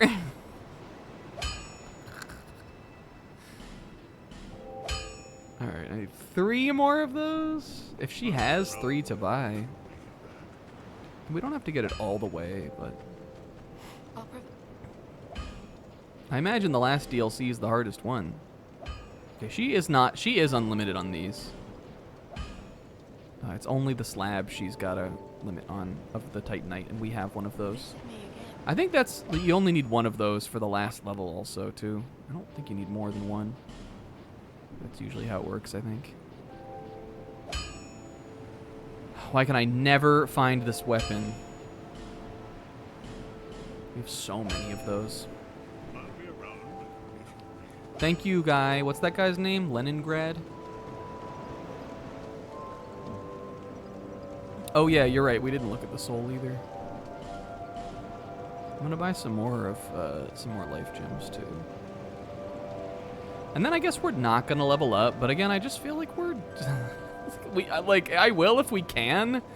But I just don't think we really need to, is the thing. Is that another one of these dark ones? No, it's a normal soul. Sin, the slumbering dragon. The dragon who slumbers in the lowermost depths of the land. King erected a magnificent city and the dragon slept soundly. He was so cozy in there. Until fucking Sir Yor disturbed it with a single great strike. And the dragon could bear its store of poison no longer. Sir Yor must have been one of Vendrick's guys then, right? The rain of death toppled the city, but restored the dragon's purity.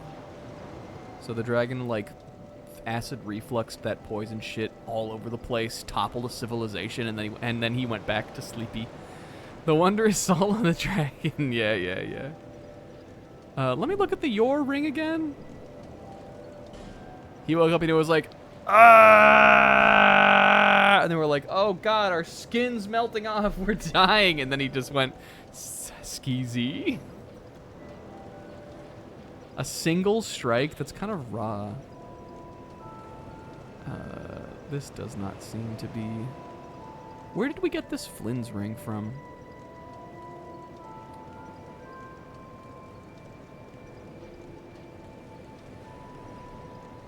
Buy stuff from the armor salesman. Says, you always tell me to do this, and he never has anything new, but we can go look. I promise you, Sis, he never has anything. I'm glad. You have to spend more? Yeah, but I don't want to. Alright, we will. I'll buy this. I'll buy this. Buy this. Oh, these are cool. The looking glass mask. Maybe is that stuff new? Alright, now let's try to... We might need to reload the area if he's gonna have other new stuff. I don't remember seeing him with this smelter demon stuff. Maybe he did have it. I remember this. We fought this boss. This is a boss we fought. Penal mask. I don't know whose that is. Looking glass knight. Raw. That might be the first sinner wears that stuff. Always open for business. Do you think we need to go out and come back? Or like sit at the bonfire? Something you can't do in Bloodborne?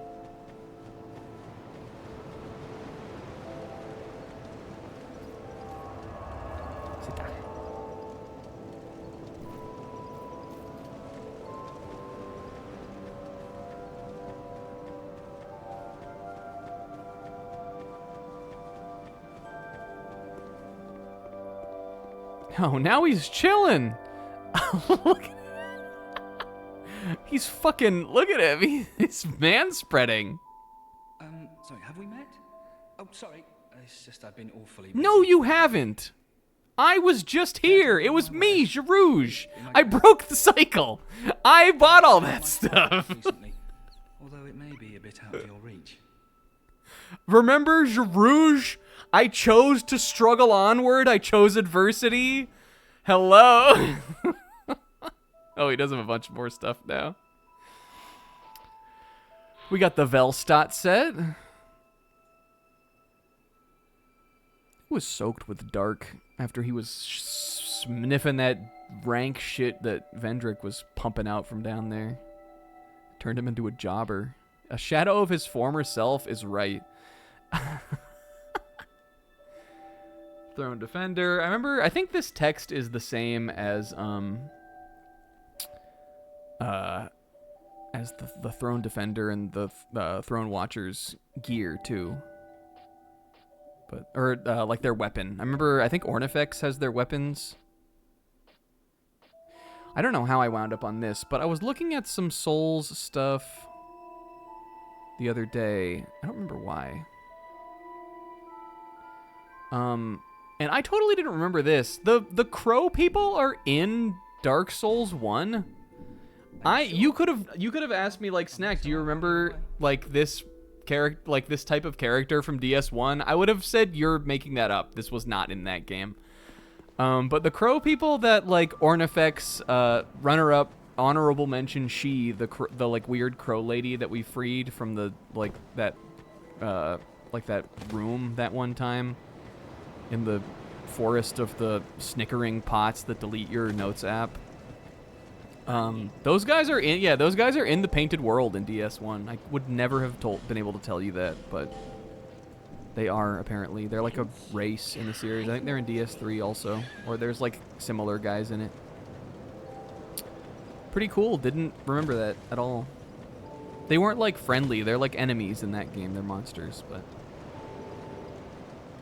I like she is cute. Okay, we'll buy the Velstadt helmet. Volstein?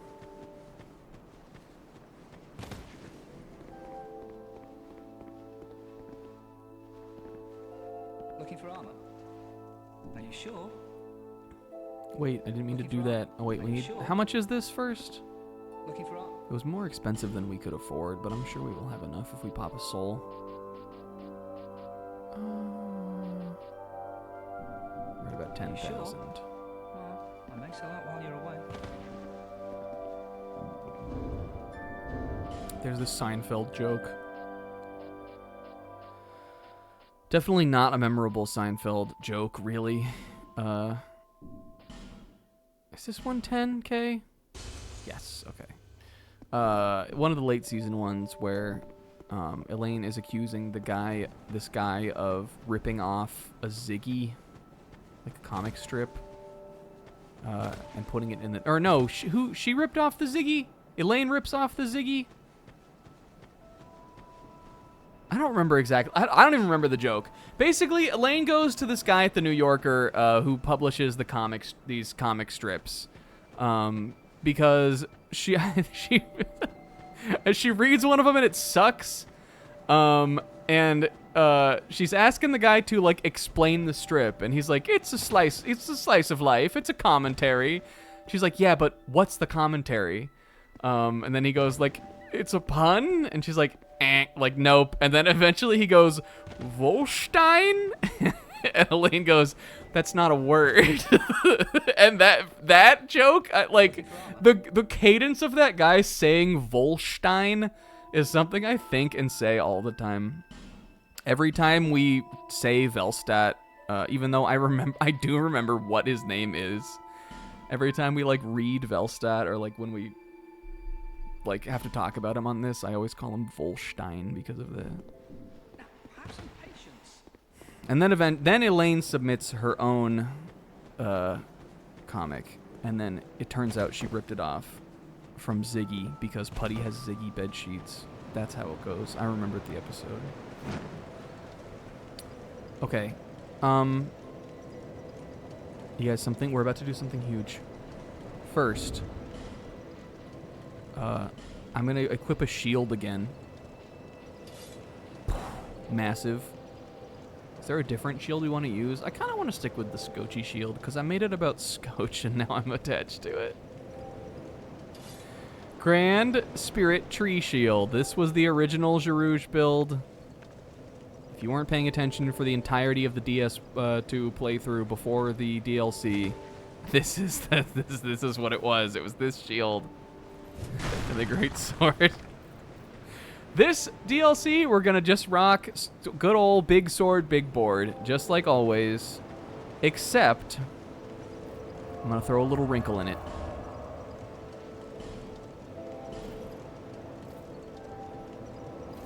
Is there anything else we want to do in between? In betwixt, I should say. Is there something else we should do betwixt finishing that Sunken City and doing the next one? Or are we good to just go on for it? I don't remember how to get down here. I think you can go this way, though.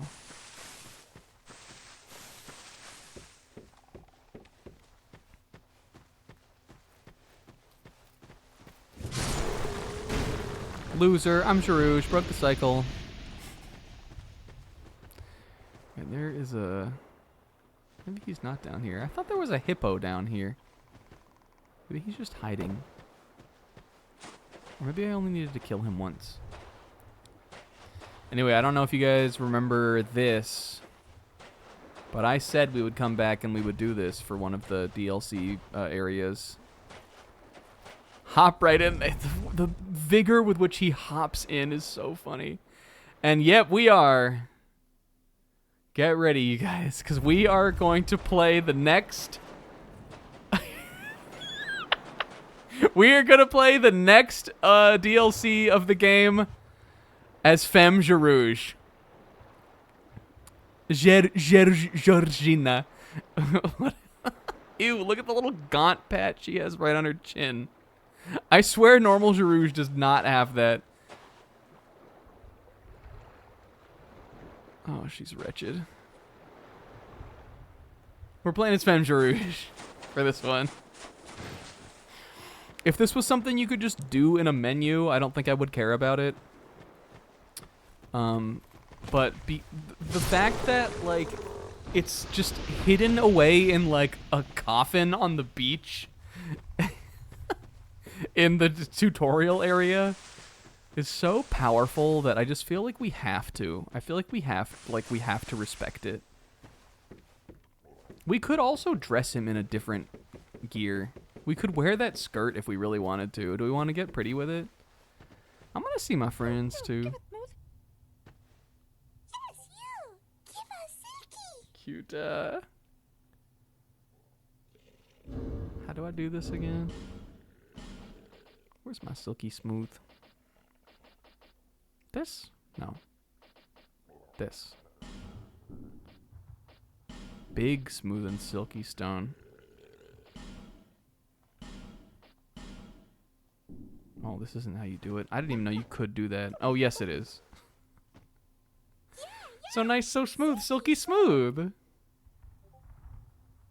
Hooray. Wait, no.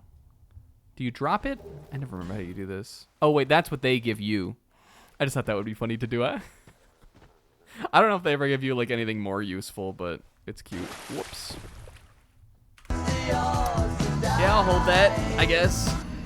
I'll hold that one.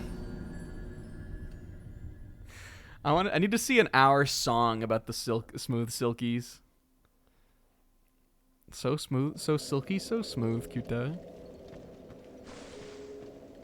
Gerivers, I gotta say that this is a level up when it comes to hairstyle. I don't know how they pick, like... Best I got is, it's cute too, but, like, she's not crazy anymore, so... What is the deal with, like, is this the default female hair, or is this, like, the hair that the game thinks is the female equivalent of the stupid monk haircut that normal Gerivers has? How does that work? I just noticed that there's an item down here I don't think we ever got.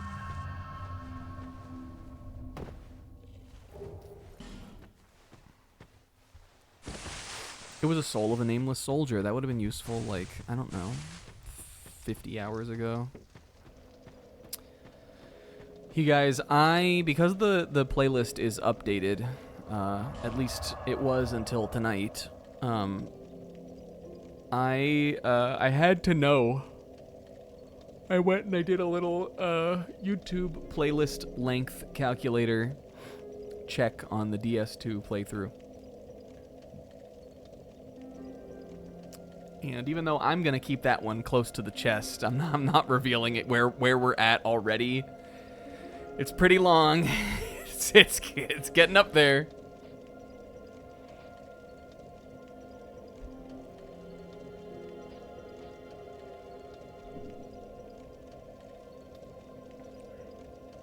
Okay, so the Firekeeper, or no, the Iron Keep, this is where the second DLC is, right? Am I doing this in order, Sis? You guys, I broke my water bottle the other day. This water bottle that I've used for years. I really love it because it had a handle, and it has like a hinge top on it, which, you know, is not uncommon for a water bottle. Like a nice water bottle, all of them will.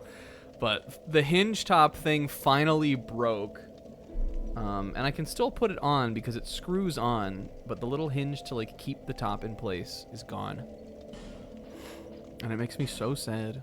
It makes me feel like a civilization has fallen. All the good years I spent with this water bottle, it was some days on those crappy days at work, it was my only friend. Sipping my drinky out of the water, and now the hinge is broken. And will I probably use it until like my birthday or something? Still, yeah. I'll probably wait till it gets to like March, and my mom will be like, "Hey, do you want anything for your birthday?" And I'll be like, "Oh, I could really use a new nice water bottle. The one I've been using hasn't had a hinge for 2 months." She'll be like, "Why didn't you just buy a new one?" And I'll be like, "I'm sorry. I thought you were asking what I wanted." Wait, is this the right way? This is how you get down there. Isn't there a way to warp down there? Oh, we don't need to be doing all this. These guys are easy now, though, so whatever.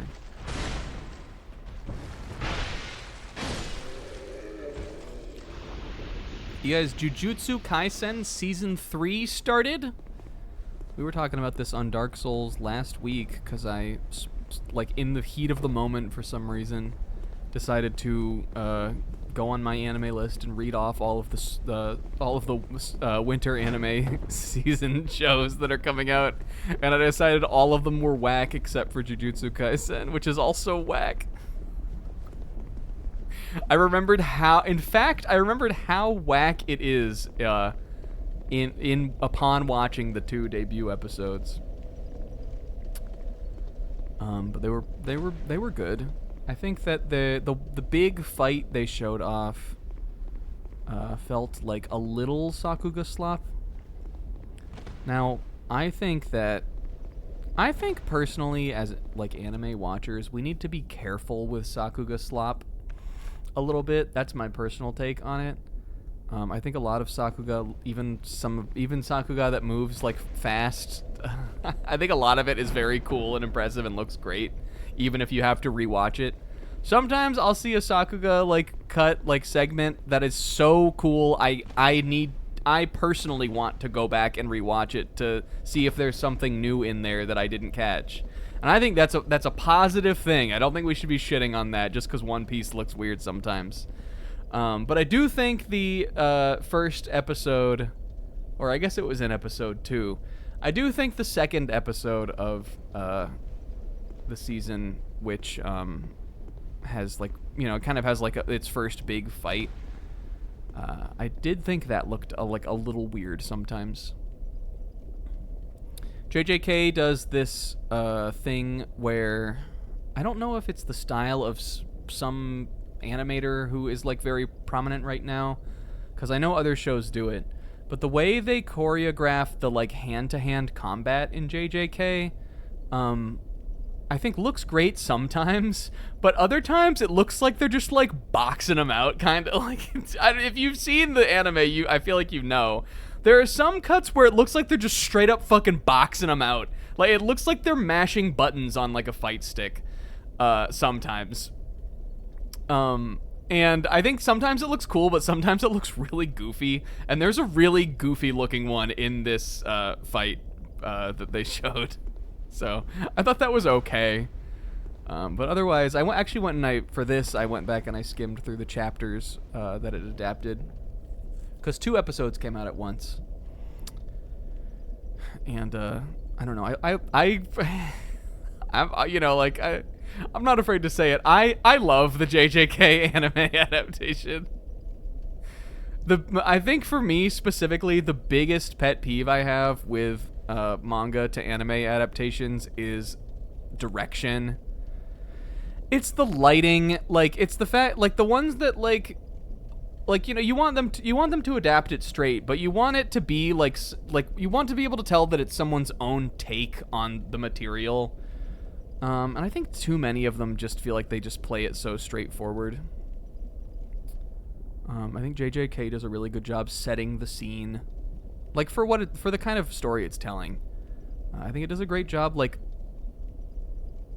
caring about the moment most of the time. That's what I like about it. So I thought it was pretty good. All right, let's jump in here.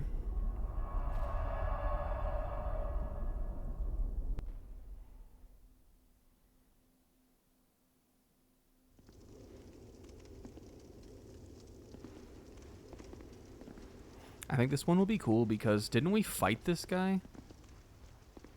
This is I would imagine that the guy who's the guy in this one is the Iron King, who we fought as a boss. He was a big fucked up Satan guy, and he was easy and he sucked. But maybe this is a chance for him to be cool this time. Obviously with the new season, there's a new opening also. Oh, this is just this. I think that the new opening is way too much, personally. I like some of the things that it's going for, but to me, it feels like they wanted to make Kickback from Chainsaw Man, and they didn't do it as good. It is the same studio. I don't know if the same staff worked on both of them, but to me, it feels like they wanted another Kickback, This one just isn't as good as Kickback. I mean, Kickback is like Chainsaw Man opening 1 is an amazing opening. Oh, this is beautiful. Is this snow? That's probably ash on the fire. Is this snow? Snow on the fire forge? See, this is the kind of shit that Dark Souls 1 like almost doesn't have any of. Are we gonna go across that chain? The only thing that's even kind of like this in DS1 is Anor Londo, and it's like it doesn't even act, it isn't even as cool as like stuff like this. Look at that. We need to get our thumbnail here with Femme Rouge. The Iron Queen is what I'm talking about. This is not the right button. Let's hit him with the yoga. That'd be a good thumbnail. Anyway, I think the OP is too much. I like what they're going for. There's this kind of angle of, like, they clearly want it to be artsy, which I like.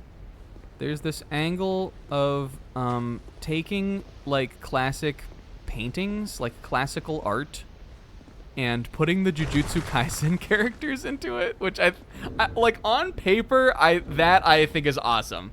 That's sort of like the main kind of storytelling hook of the opening, and I think that's great.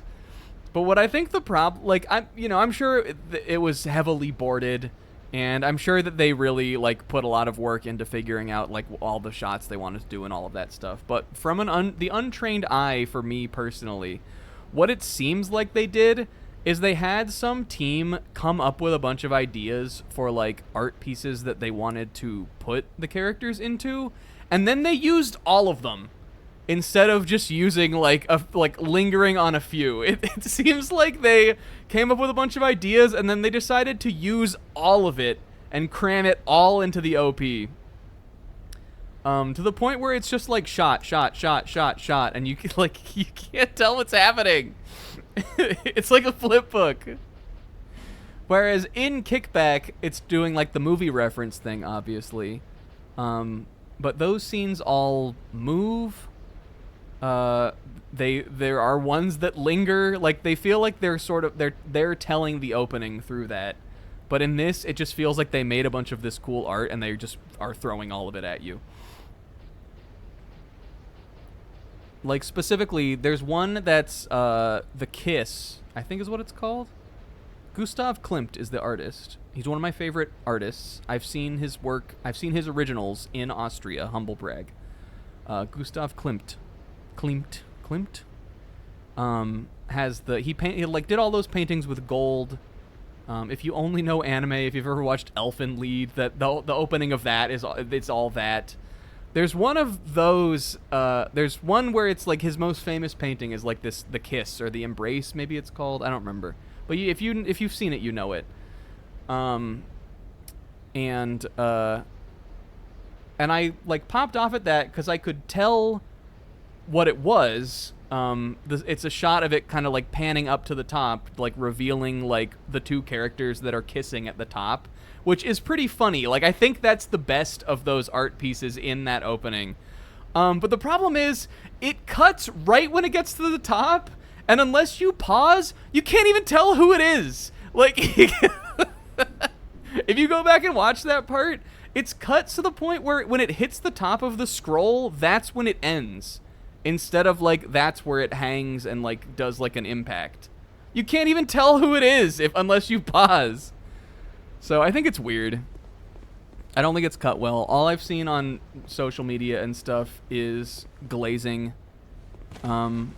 for it. And I think it's a great idea. It's impressive. But I just think it feels like a jumbled mess, kind of. Not that I care that much about it.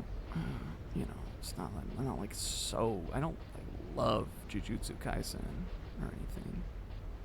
It's not like I like love it. All right, I just had to finish that thought. I wanted to go into the menu because we got something, didn't we? What did we just get? Dragon something. Dragon Eye? No. I got 6 of them, whatever it was. Dragon... Nope. Dragon this? Nope.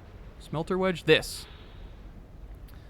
We're not in Dragons anymore. We're in Smelter Town. We left Dragon City, and now we're in Smelterville. Because he who smelt it dealt it, Pixel. An iron wedge forged in this land. Destroys the Ashen Idol. I wonder if I'll need to use this for puzzles or something. Ashen Idol is of great consequence to Nadalia, having renounced her flesh and trusts her very being. I don't know, man. That's sounding like a woman who came in and ruined everything. Sounds like the old Iron King might have been, you know... He might have been putting that shit on a pedestal. I don't know. I didn't say it. Dark Souls 2 said it. I didn't say it. DS2 said it. Not me. I don't know why it, like, if I... Jesus, I dropped my cap for my water because of the hinge broke.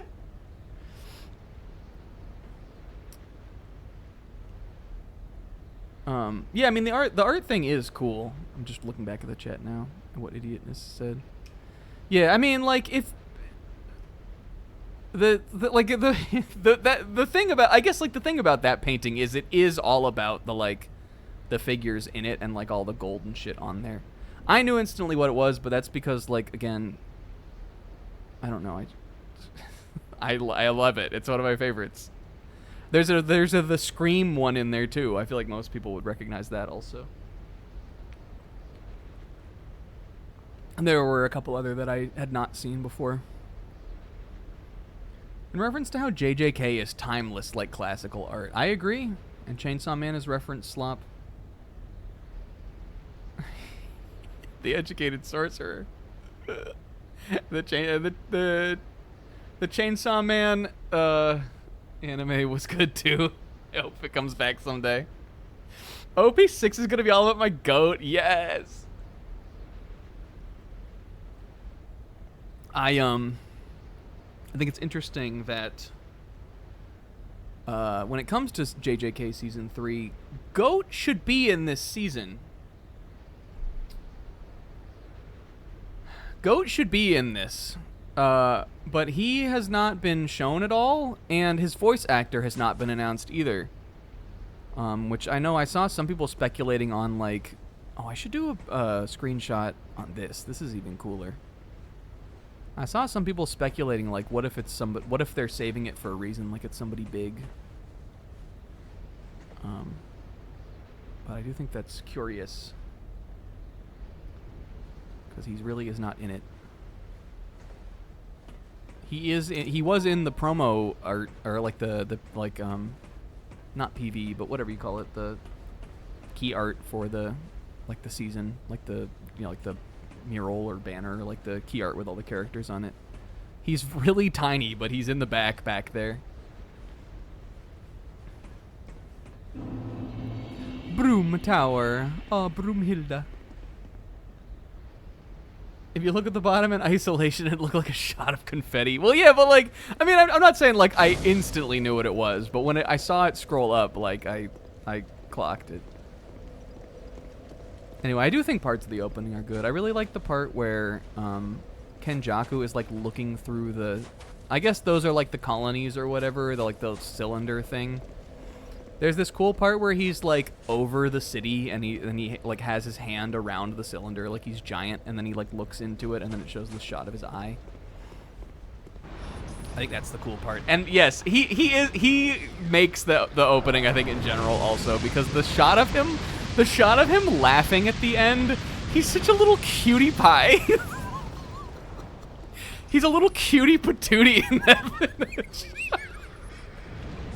I saw someone say, like, oh, this is crazy also what's happening here. This is Ash. I don't think this is Snow. I think this is Ash. This is not... What did I do wrong? Hold on. Oh, I bet I have to use the item on him. Wait, hold on. Back up. Shouldn't it be... trying... Oh. What was I doing? Oh, I was holding triangle. Whoops.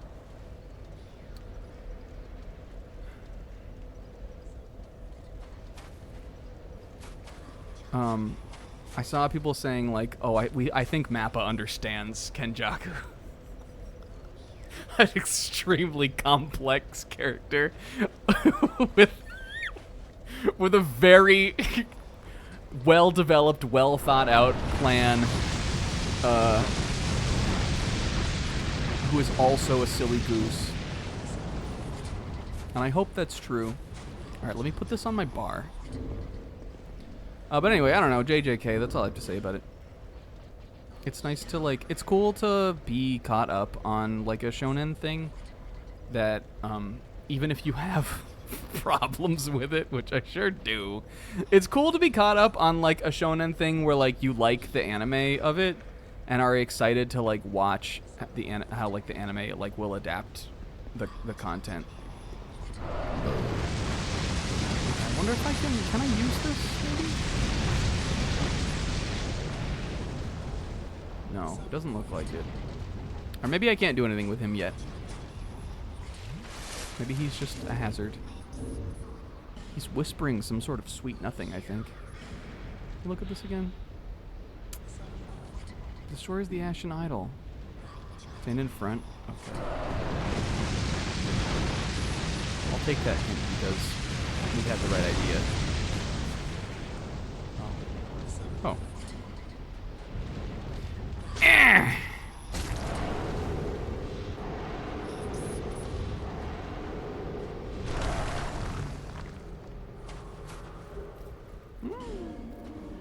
That was it? She's the soul? Watch this be some dark shit. If it is, I swear to God. Okay, it's not. I gotta imagine that's in here among my souls, though. Is it? Bellstock. No.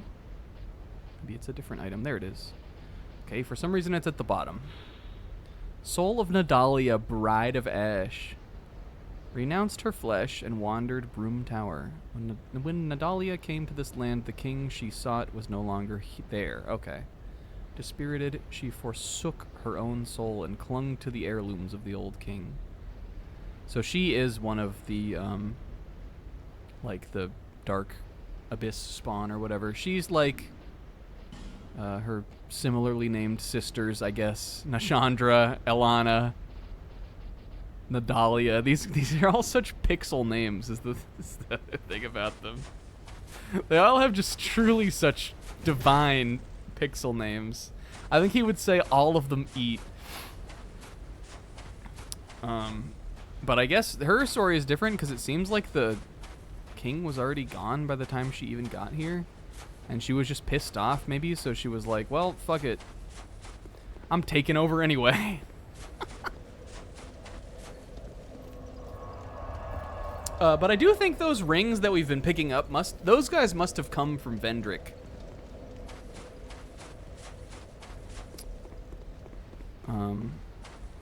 Because I think he, similarly to, like, Dark Souls 1 and Gwyn, I think he subjugated, or he, like, crushed these other kingdoms to make Drang Lake.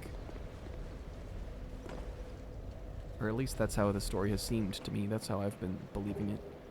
This looks like Twilight Princess to me. Positive. Is anybody else seeing that? This looks like a Twilight Princess dungeon to me. Like, this is the kind of textures it would have. In a positive way. Like the Snow Peak ruins. Or whatever it's called. Snow Peak Mansion? Ruins? Twilight Princess room. Why are we back in the Temple of Time? I swear this is ash. There's no way this is snow. This is all, like, years and years and millennia of caked up ash. And now I'm a caked up Gerouge.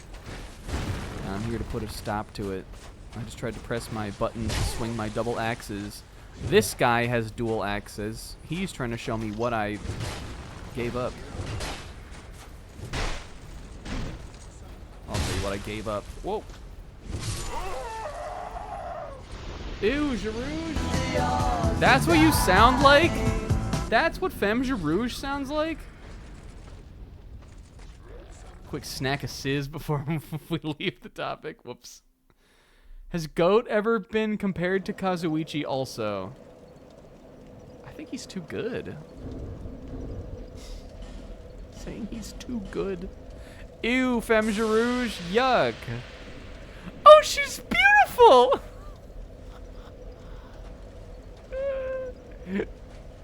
She's alright, well, she's still got some strong features, but she's lovely. She looks way better than stupid Gerouge. He looks like a sad puppy dog got fused with Ronald McDonald. It's the glistening eyes that I think work better like this. Gerouge has those big baleful baby blues that piss me off every time. Every time we go, our eyes are stunning. Every time we go human, and I like look at Gerouge, it pisses me off. In like a funny way though. Should we give her something nice to wear, or should we give it to Cozy Fiorishi? I think it. All right, hear me out on this. I think it might be sexist to change the outfit. Like, this is what she looks like. It doesn't matter what gender she is. She wears this ratty ass red like robe thing and these gauntlets. I wasn't noticing too much of a difference until we went human, and now I'm like, this is enough. Yeah, we gotta still keep her Gerouge. I'm not trying to be like when Oda does the female versions of the One Piece characters and he makes the female Luffy talk about how she loves salad. Which and it's like sexist, yes, is kind of funny in its own way. But like we don't have to be like that about Femme Gerouge. It's funny. It's not like funny as a joke. It's just like funny that that Oda wouldn't be brave enough to put that in its fucking question corner. It's funny in that like, come on, dog, kind of way. Wait, there was stuff in here? What is that? Who is on the loudspeaker? Can't hear that super well on my end. Hope it's not saying something. If it was, I would love subtitles. Because I'm not getting any, I assume it's probably not that important.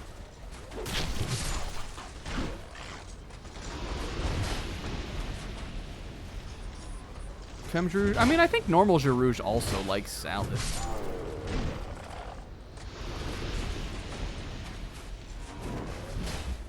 we're keeping it if we're keeping it authentic to the Beatles, Powell McMartney should have been the one who was, like, if one of them was going to be a vegetarian, it would have been Powell McMartney. Paul McCartney is a vegetarian. But I think Gerouge still likes salad, but he likes salad as much as he did when he was male Gerouge. If she doesn't renounce her own flesh to haunt the halls of your house and then whisper cryptic nothings, is she really she? That's what I'm saying, sis. This game is doing things to me. Rouge water! That's not a new item, right? We've had that before. Where's my rouge water? Have we?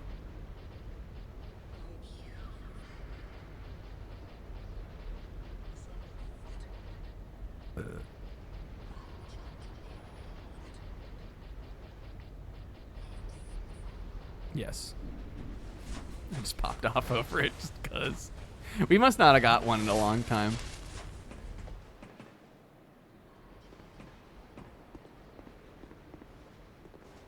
Maybe those came from the old Iron Keep area originally. I knew there'd be something back here.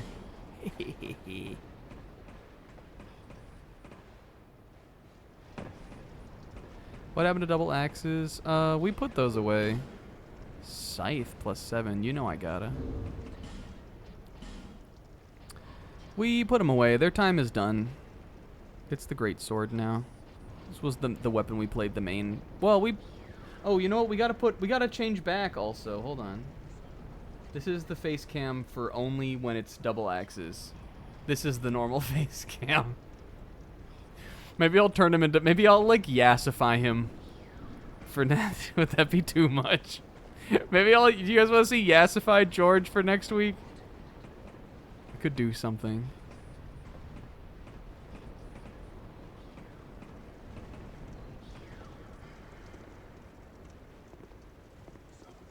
We could yassify guts also. I bet I could find that. Bet someone has done that on the internet. If we're gonna yassify Gerivers, we have to yassify guts. Not sure if I could even do that, considering I had to like make this image, but I'm sure I could figure out a way.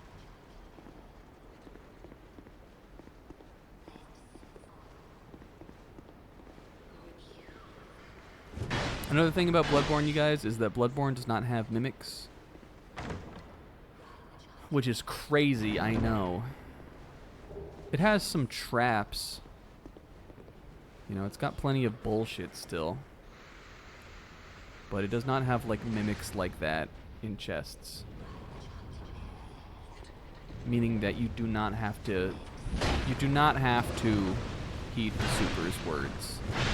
Oh, she ashified them. He's alive? Oh, I wonder if they can't die. Okay, they can't die. I should have lived out the lie. Eh.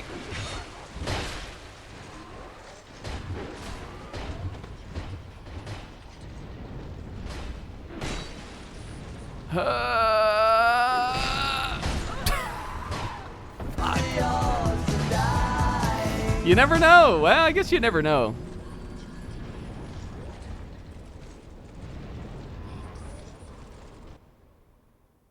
I didn't remember how long the animation was for doing that.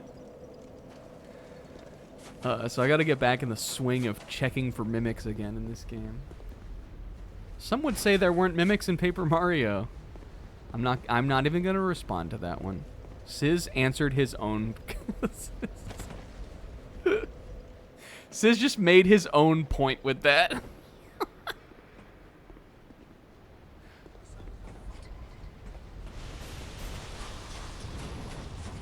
Also, I wanted to read, this was like way back. I think I was yapping about something. I wanted to read what Kingo said about Fire Emblem. Almost lost Chapter 8 because the boss decided he should finally move on the last turn. Chapter 8 was... Is that the jail one where you get Kieran? Oh, Destiny! What's that, Kieran? Dang it. God, she sounds so bad. Almost lost some amazing Void levels. The Fortress Defend one? Oh yeah, that boss does move in. That one, I think I played that the way that I played that the first time. And I think the way I've seen most people play that chapter. Which is, I just put Titania on the south alone. And she just handled that part of the map. There are so many more guys that are like so hard to take out the whole fucking hordes of with just your like other units. But I was like, one of these I don't need to deal with, and I just picked that one. So actually, by the time that boss came in, I was like in a decent place. I was ready to actually like kill him.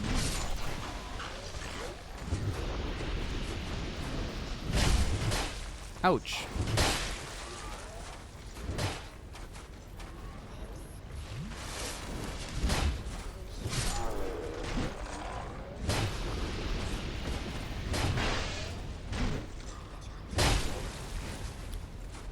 I felt like my boys were my jackpot on that chapter.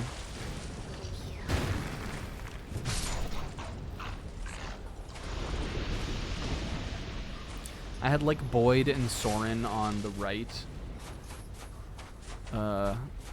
Like almost the entire time, just like having each other's back, like dealing with like the archers and mages, and then like going in and then dealing with like the armor knights and stuff.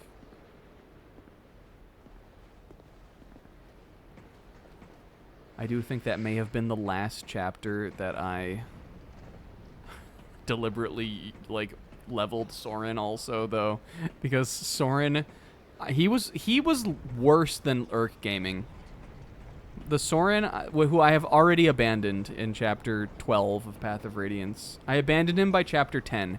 He was worse than Urk Gaming. He got 10 levels and he got magic once. Ileana comes with higher magic than Urk anyway, and got like 3 points of magic on her first 3 levels. I was like, Soren, it's not happening, man. It's over. And I put him on the bench, and he was not coming back. He has like higher speed and skill by like 1 point than her. Is this the way I went before? I guess we did. But this is where the Mimic was, which aren't in Bloodborne. Then we came down here. I'm not sure what to do here. If I can get like 2 of these guys dead, though, I think I might go for it again. What if we just ran it in also? I'm trying it. He didn't get me. Got her ass. See, that's what I was trying to do last time. And now these guys will go away, right? Yes. No, they won't, actually. They'll just become those guys.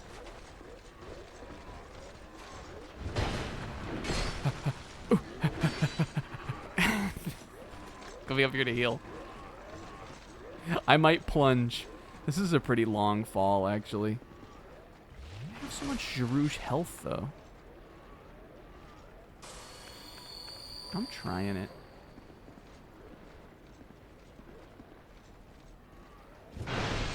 Nope. I think if we had come from the other angle, I would have been able to, but I don't think there was a way to jump down from there, so... You think, Zebra, these guys are Gerougian humandrills? Are we saying they're Gerougian in that they resemble Gerouge, or are... I hate the name Gerouge now, you guys. I don't like it. It's so... It's... Fuck! It's so funny sounding, but it's so hard to, like, say. Especially if I'm focusing on something else.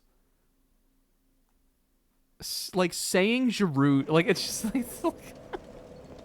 I don't know. If you talk a lot on stream and you yap like I do, I feel like you can appreciate that. It's hard to say. It like does not the mouth like it's hard to get it to come out of my mouth with all of the syllables and all of the like mouth sounds fully formed sometimes. We say it so much also, but I take it back. Like don't think that it's really real because I love Gerouge.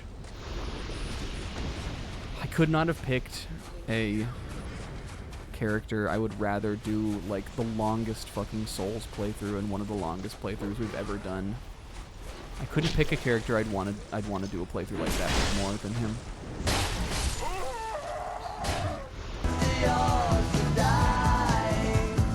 I was playing Bloodborne on that one, I'm not gonna lie. Sorry. That death, I was playing Bloodborne on that one. You saw me take that damage and then swing again. It's because I was trying to rally. I was trying to rally my health back. Oops. Don't know too many. I mean, yeah, like Soren, he's a great character. He's an important character. But the thing about him also is that like he's a plot character. So like you're still gonna get Soren kinda. I don't know. There's few things in Fire Emblem I like worse than like a first mage who never fucking gets magic points. I'm sure eventually he'd even out to be like an okay unit if I just kept using him the whole playthrough and just like forcing it, and I maybe gave him a stat up item. But I've played the game before. I used him on my first run.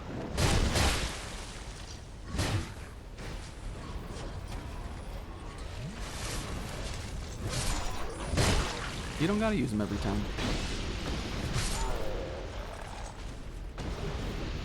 The funny thing is, I was looking at this the other night. I think he has the highest magic growth of those three, like, because in Path of Radiance there's a magic triangle also. The fire, lightning, and fire, thunder, and wind magics all like triangle on each other. and you get a mage, like a starting class mage character who is proficient in each of those types of magic. Soren's proficient in wind. But because of that, you get 2 more mages who are viable, who each, like, specialize in one of the other magic types. So, like, the game definitely wants you to, like, have a choice with the mage characters. He has the highest, I think it was like 60% or something. He has the highest magic growth out of the 3 of them.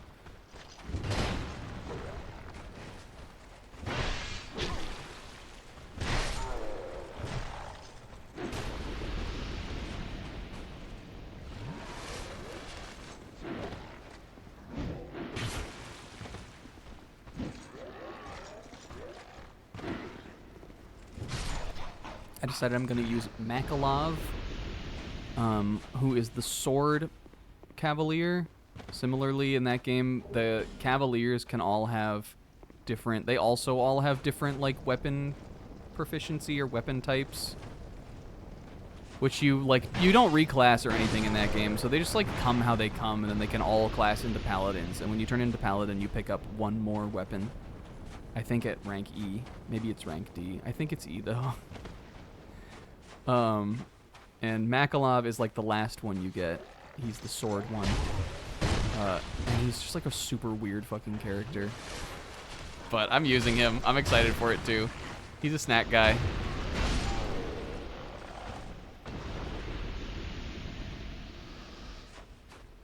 I also might use Khalil, who is... Ooh, that sounds like a pyromancy. She is a pre-promote sage that you get later on into the game. But she has support conversations with some of the other characters, like Dephany, I think, that like otherwise would not get any support. So I'm like, I might use Khalil randomly just because it's kind of fun to use pre-promotes sometimes.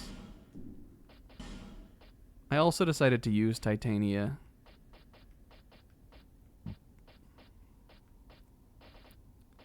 Oh, pyromancy, right? Well, we can't equip that right now, but let's look.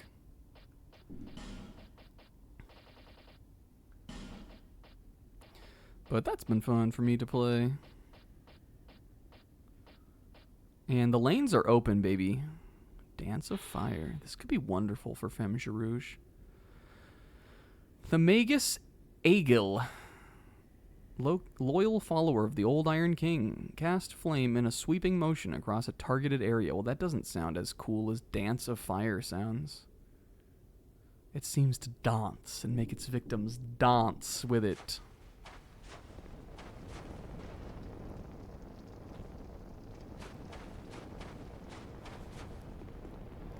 We've already...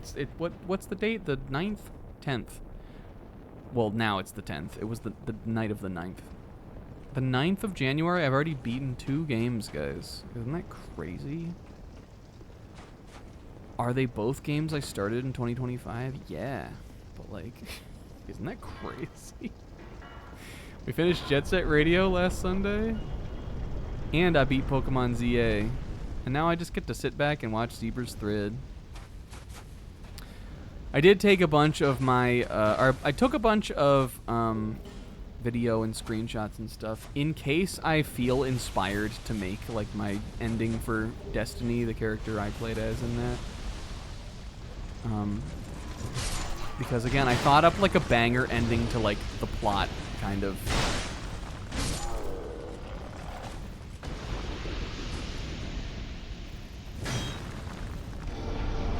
That's the most clearly openable door of all time. But it would take a lot for me to make, so I haven't decided like when or if I like really want to do it yet. But I did take a bunch of video and screenshots and stuff. Yeah, this is a little Batmobile garage. Got a little soul vessel. What do we got over here? Some other shit I'm never gonna use. Old Radiant Life Gem and a Wilted Dusk Herb.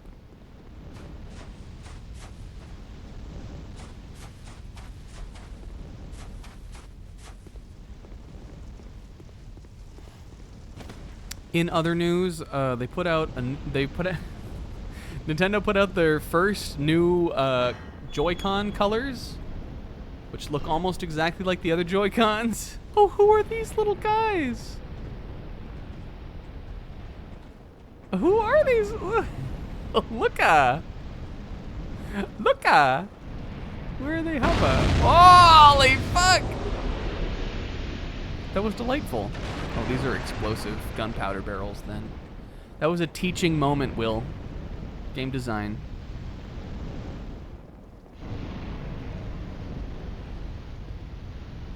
How do I guess I just go over here. Those little guys, see?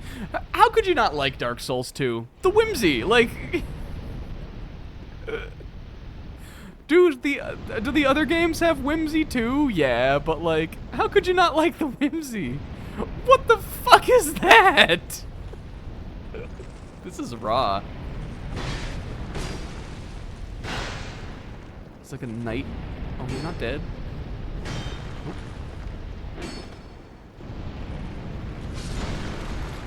What does he have, like a big bow? A giant bow and a big, like, metal smelting rod.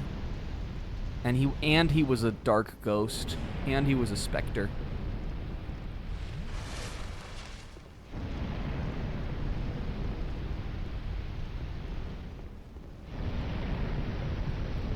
Yes, this is one of those kind of playthroughs where I'm like ready for it to end, and I'm also not ready for it to end. I'm scared to play Ultra Despair Girls. Not because I'm scared of the game, but because I'm scared that I won't be able to like live up to it. Not because I'm like scared of the game or the content in the game. I'm scared that I'm scared I'll like waste my opportunity to make it something so good. I'm scared I won't be able to do a good job with it.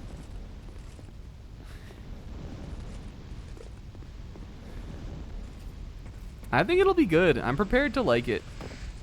I'm prepared to like things about it.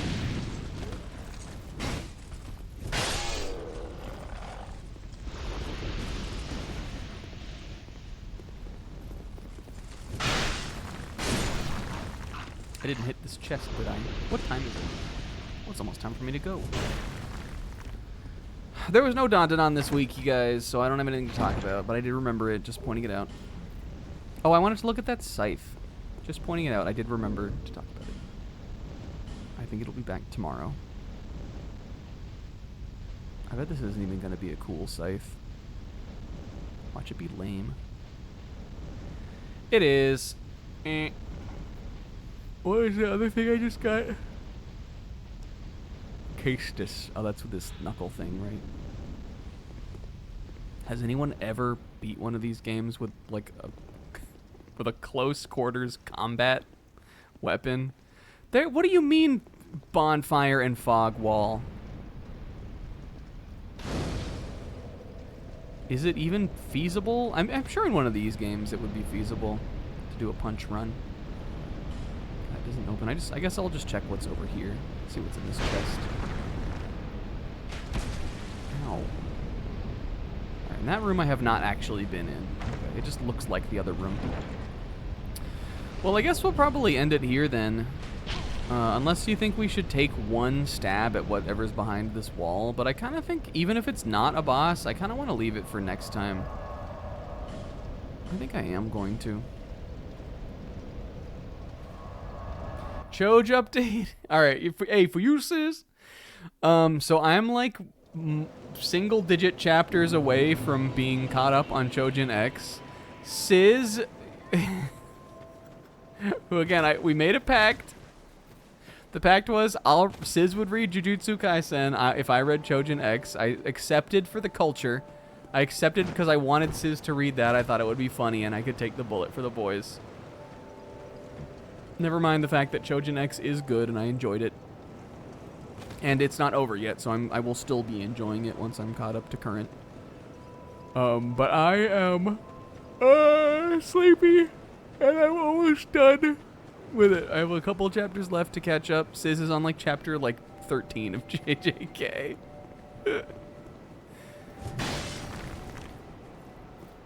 But I don't know, it's cool. I got to some crazy chapters. the point in the point in it that I'm catching up, they literally are in like a JoJo's, like a like main arc villain JoJo's final stand form level apocalyptic event. They're currently on some Made in Heaven shit. The main bad guy reassembled the entire past.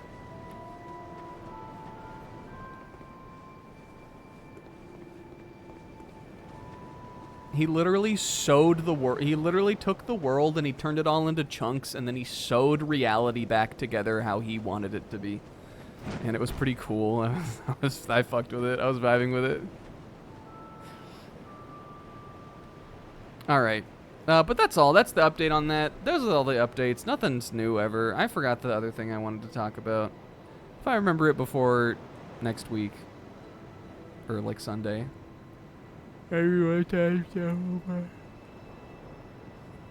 wonder if Fiora She will have new dialogue now. I'm glad to see you're well. Let's do it. Let's take a solemn reminder about what's really important here. Fiora. Hello. I finally tracked down my teacher. Oh, that's what she did this week. But I've decided to keep at it Oh, alone. that's good. It's good to have those I goals. need to see what I can achieve by myself. Yeah. Catch me, like... catch... Dark Souls 2, catch this playthrough being over. Like, being, like, years and years past since concluding. Catch me some nights waking up, coming into my computer room, turning on my PS5, coming on here and just speaking out loud, alone in the dark, to Rosabeth of Melfia, aka Cozy Fiora She. Master Carillion Just as a little check-in, to the south, a land lush with sorcery and just so I can violence. hear about Master Carillion. Master Carillion polished his art at one of our renowned magic academies. But he argued that the academies were terrible places to learn magic. Oh man, I hope somebody wasn't pissed about that. This quite angered Master Oh, Blocker, damn it. my previous teacher. Shoot. Once Master Carillion spoke excitedly of this land. He made talk of the remnants of some great power and the deep abyss. My that mood is surrounded so high right now. I'm feeling so happy. I hope I nothing tried brings to me ask down. more, but he didn't seem to hear. I'll never be good enough, will I? Oh! Fuck! Why wouldn't he listen? Now I'm gonna have to go to bed It sad. was a perilous trek across the mountains. I faced the most frightful Now it's things. scary too? The number of times I Oh, yes. Now I feel good again. Now I'm Jarouge Hapu. be safe. Block Will on here. Will is a dastard. Thank you, Fiora. Thank you. Thank you. The good thing about Femme Jarouge is now I can be she with all my she. We put she in your... See, it's so fucking hard to say. We put she in your Jarouge so you can she while you she. And baby, that's all she wrote. Guys, thank you for watching. I didn't know we would be done with the DLC so quickly, with the Sunken King. But that was pretty cool. The area was cool. I thought that there might be like a little more kind of like pomp and circumstance to the bosses. But I guess we fought the dragon, who like they kind of teased that dragon the whole, with like the cinematics and just the whole storytelling through the whole thing. And then we found out about the Coven of the Dark Nashandra Shees, of the Abyssal Shees. This Dark Souls 2 is a game about she. So, you know, I guess that was pretty cool. I'm excited to see what this one's about, though. I really like the vibe aesthetically. I like the vibe a lot more than the Sunken City, which was just kind of green and gray. Just like the fire and the ash snow and all that seems cool, so.